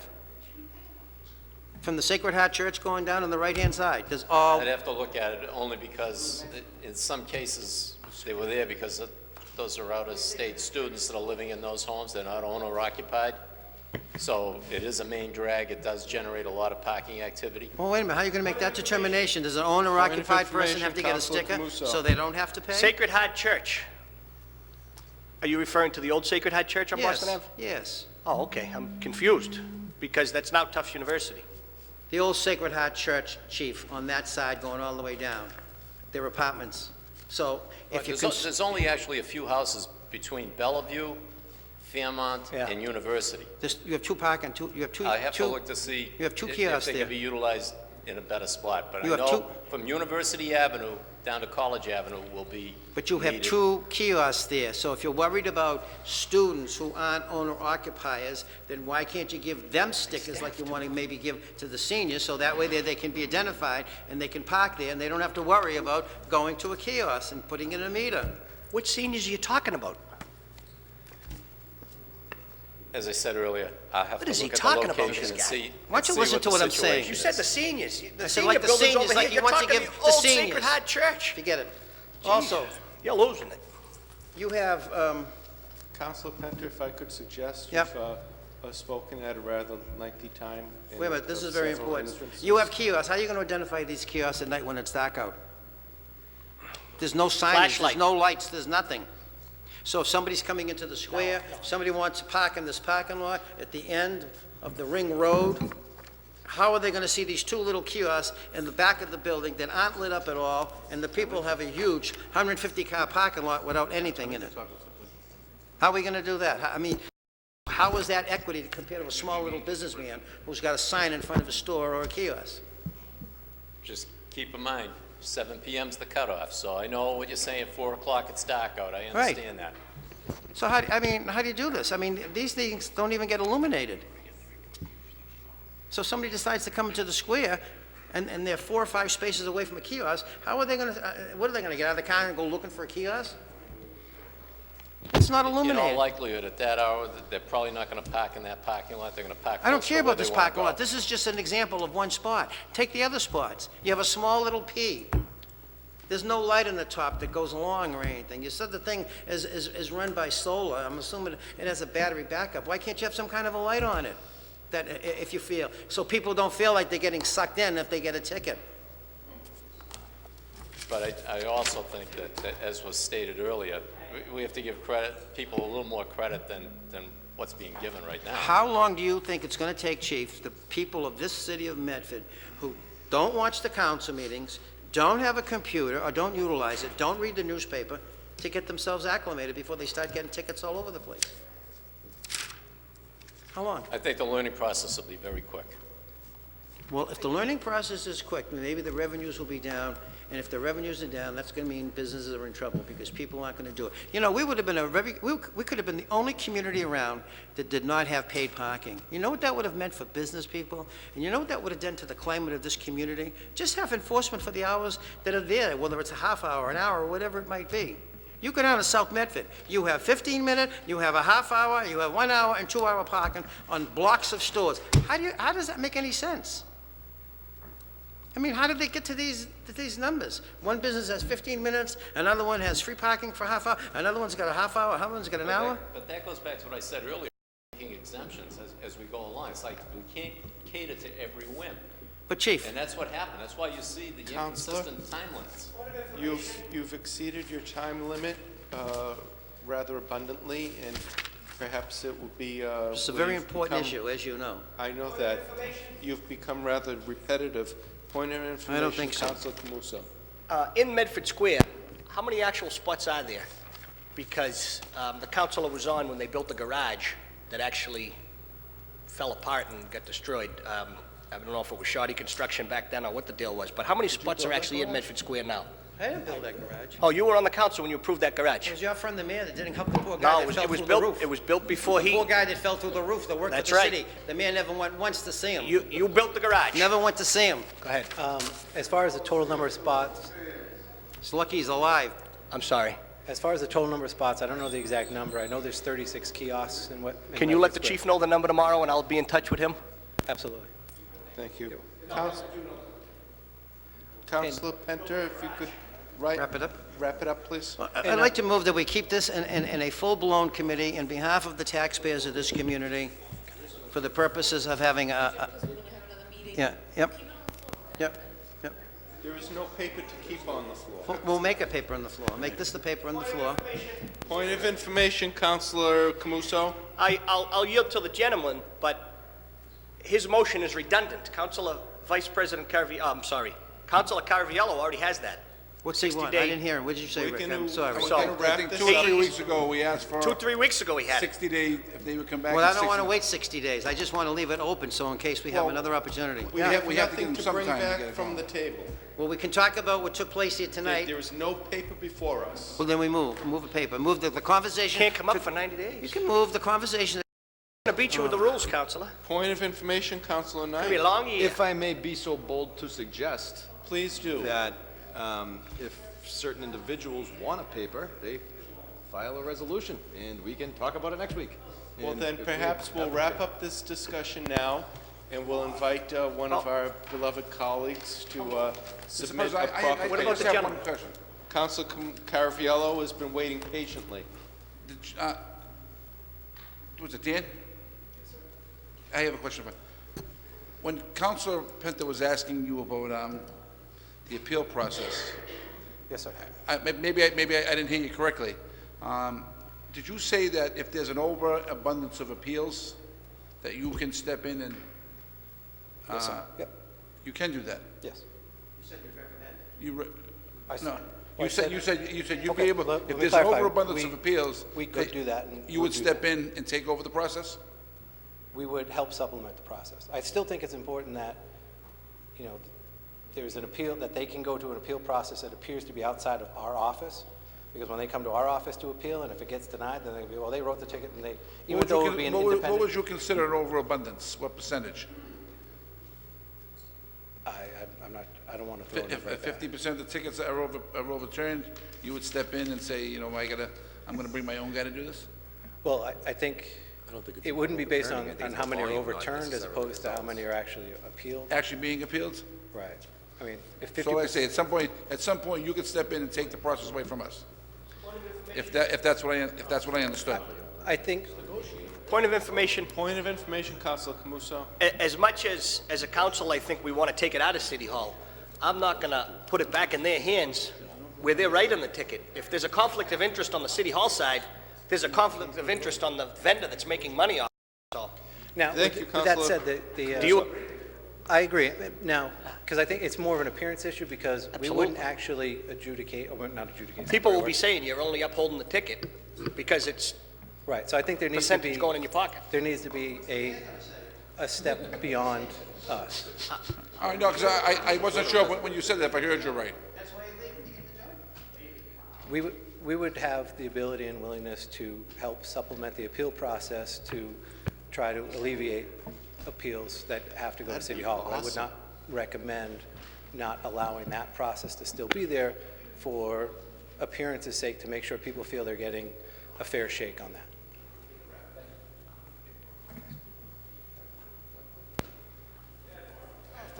Thank you. Thank you.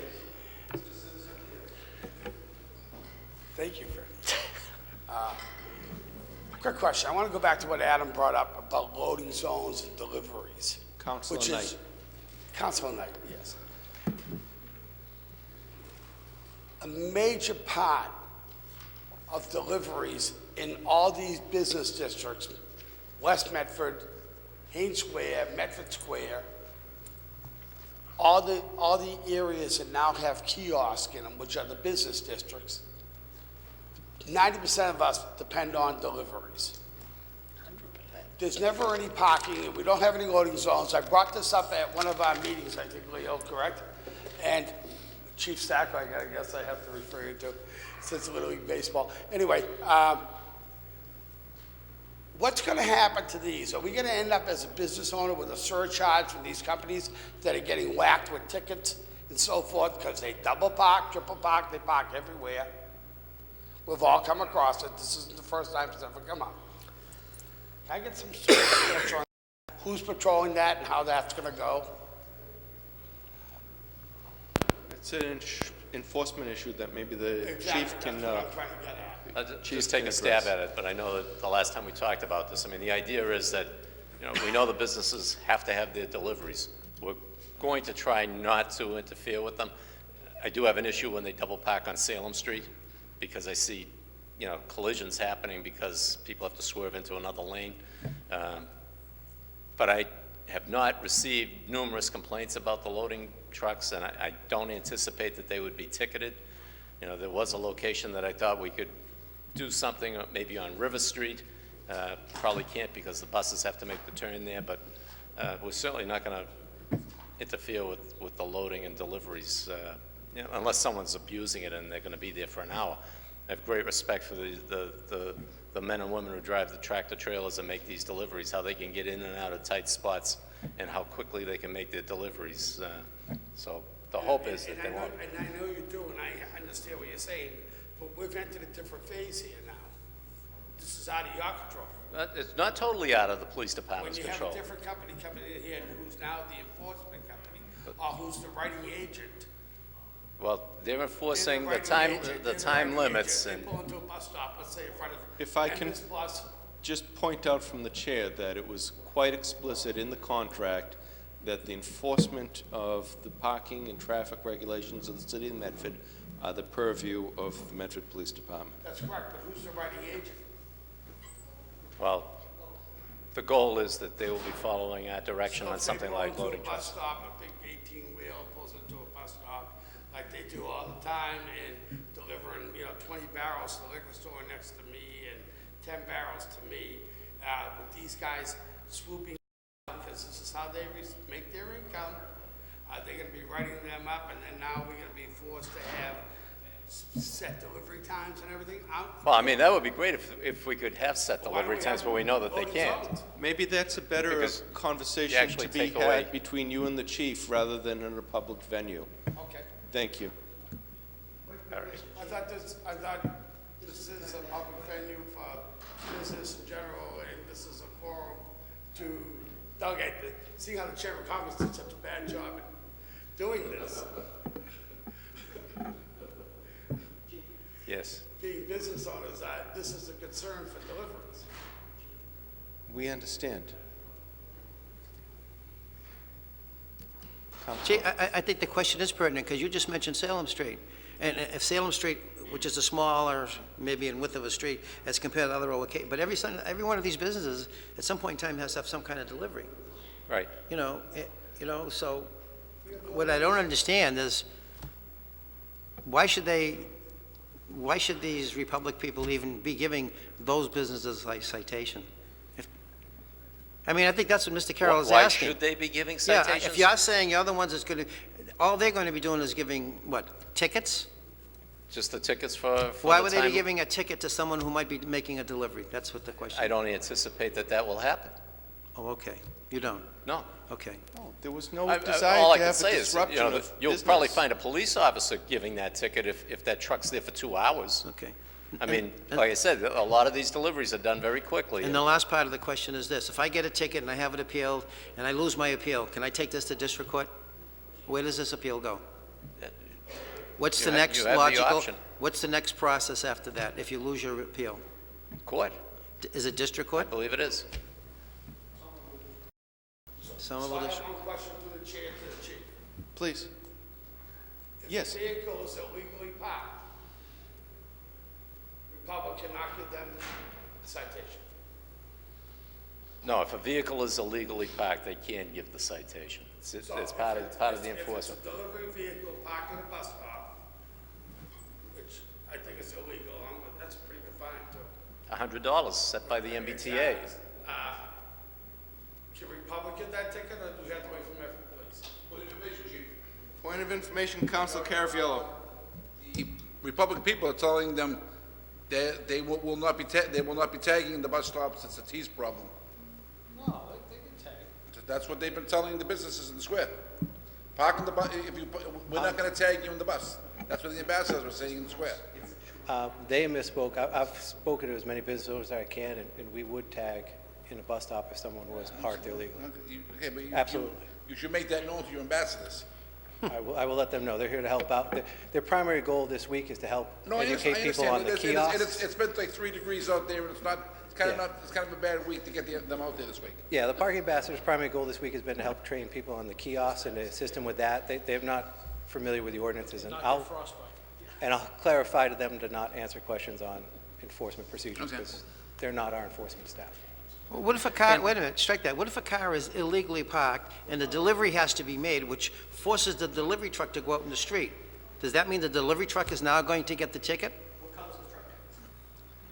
I mean, if the vehicle is double parked, then they would be in violation of an ordinance. No, if the vehicle, the delivery truck could not make his delivery because the car that was parked where the delivery truck was going to go is illegally parked or overparked. So that forces the truck out into the street.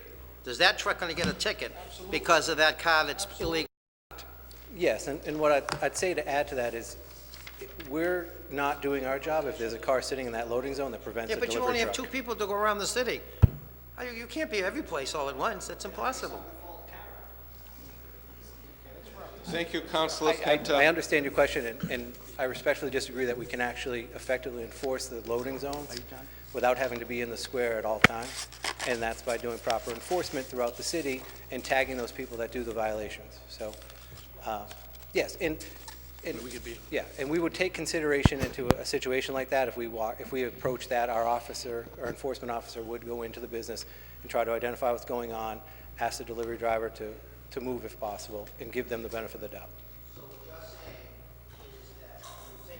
So when the rubbish truck goes down the street and parks in the middle of the street because there's cars parked on the right and they're collecting the rubbish off the sidewalk, they will or they won't get a ticket, the rubbish trucks. We're not going to ticket any rubbish trucks. And What if you drive to Revere and you run into a green line train? Councilman Camuso, to answer a previous question so we can avoid a phone call, there's just under 600 spaces in Medford Square. 600? Just under, yep. Just to finish up on that, my recommendation is that the delivery truck, unless they're abusing the opportunity, will not be tagged for the violation. I mean, until we can sit down and designate loading zones, but we just don't have enough geography. If we're trying to create parking spaces for consumers, we'd be taking it away from them. So if we can accommodate them on the street, and if they have to double park and it's temporary, we can work with them. Thank you very much for all your help tonight, Chief, and thank you to the representatives of Republican Parking. Ma'am? Ma'am, Very briefly. I just want to say is, it seems to me, I called my house to find out if people were watching this, and what I was told is they don't know any more now than they knew before. And so what I am suggesting, and Mr. President, are you listening? Okay, I just want to make sure.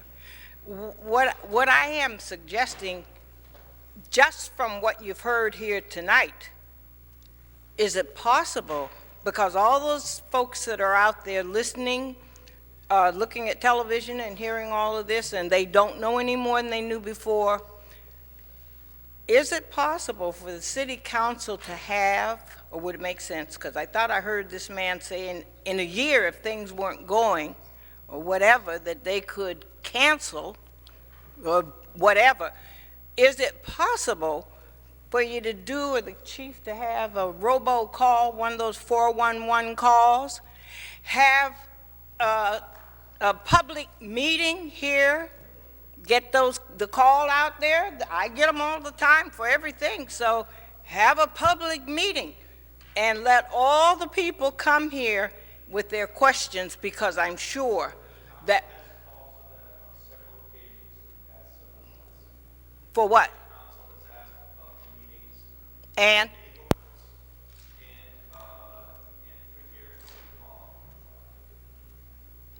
And?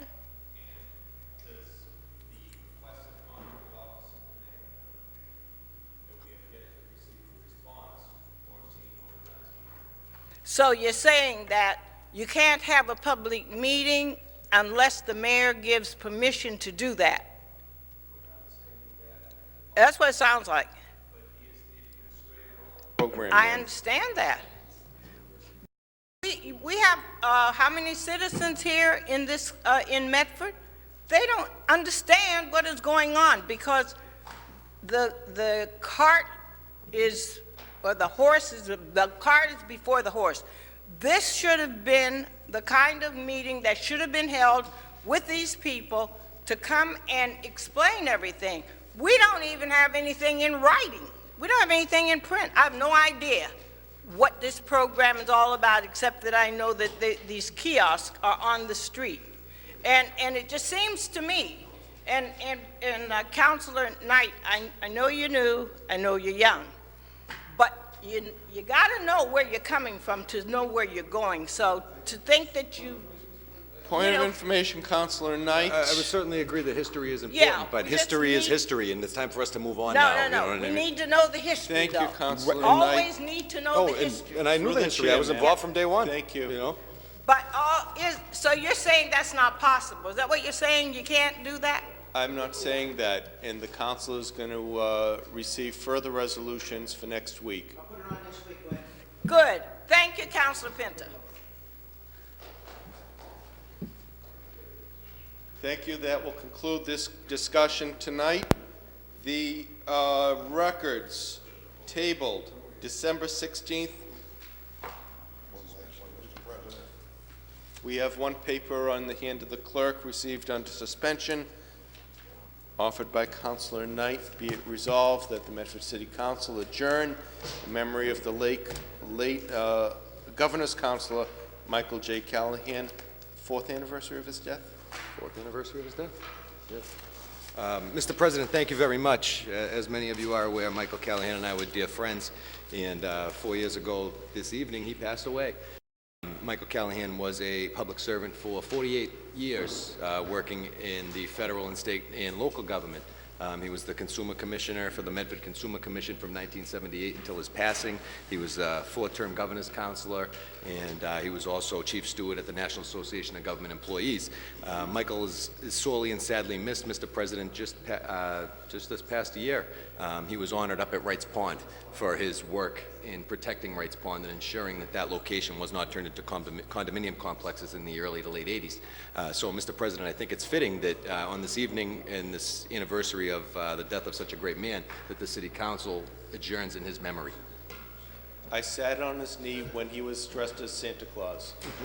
The records. Yes, Councilor Penta. Please. Chief? Chief? Chief? Question? Can you go back? I wish the guy from Republic was still here. Can you go back and ask them to change these things here? Because the residential permit needs to be explained. It's $10 and it's $3 if you go online to get it. That's $10 if you walk in. It's a $3 charge if you go online. And people need to know that. Is that in there? It's not in there. It's not in here. They need to change these. I mean, if this is going to be accurate... I believe the mailings already went out. Well, you know something? Oh, that's a shame. This is just monetary extortion by them. $3 to go online to get a permit. Come on. Councilor Knight, your records from the 16th. Mr. President, I'd ask that the records remain tabled as I'm reviewing the tape. Thank you, Councilor Knight. On the motion that they, Councilor Knight, that they remain tabled. Records, December 23rd, 2014, passed to Vice President Lungo Kern. She's gone. Table them. On the motion of council that those records be tabled as well. On the motion of Councilor Camuso that this meeting be adjourned,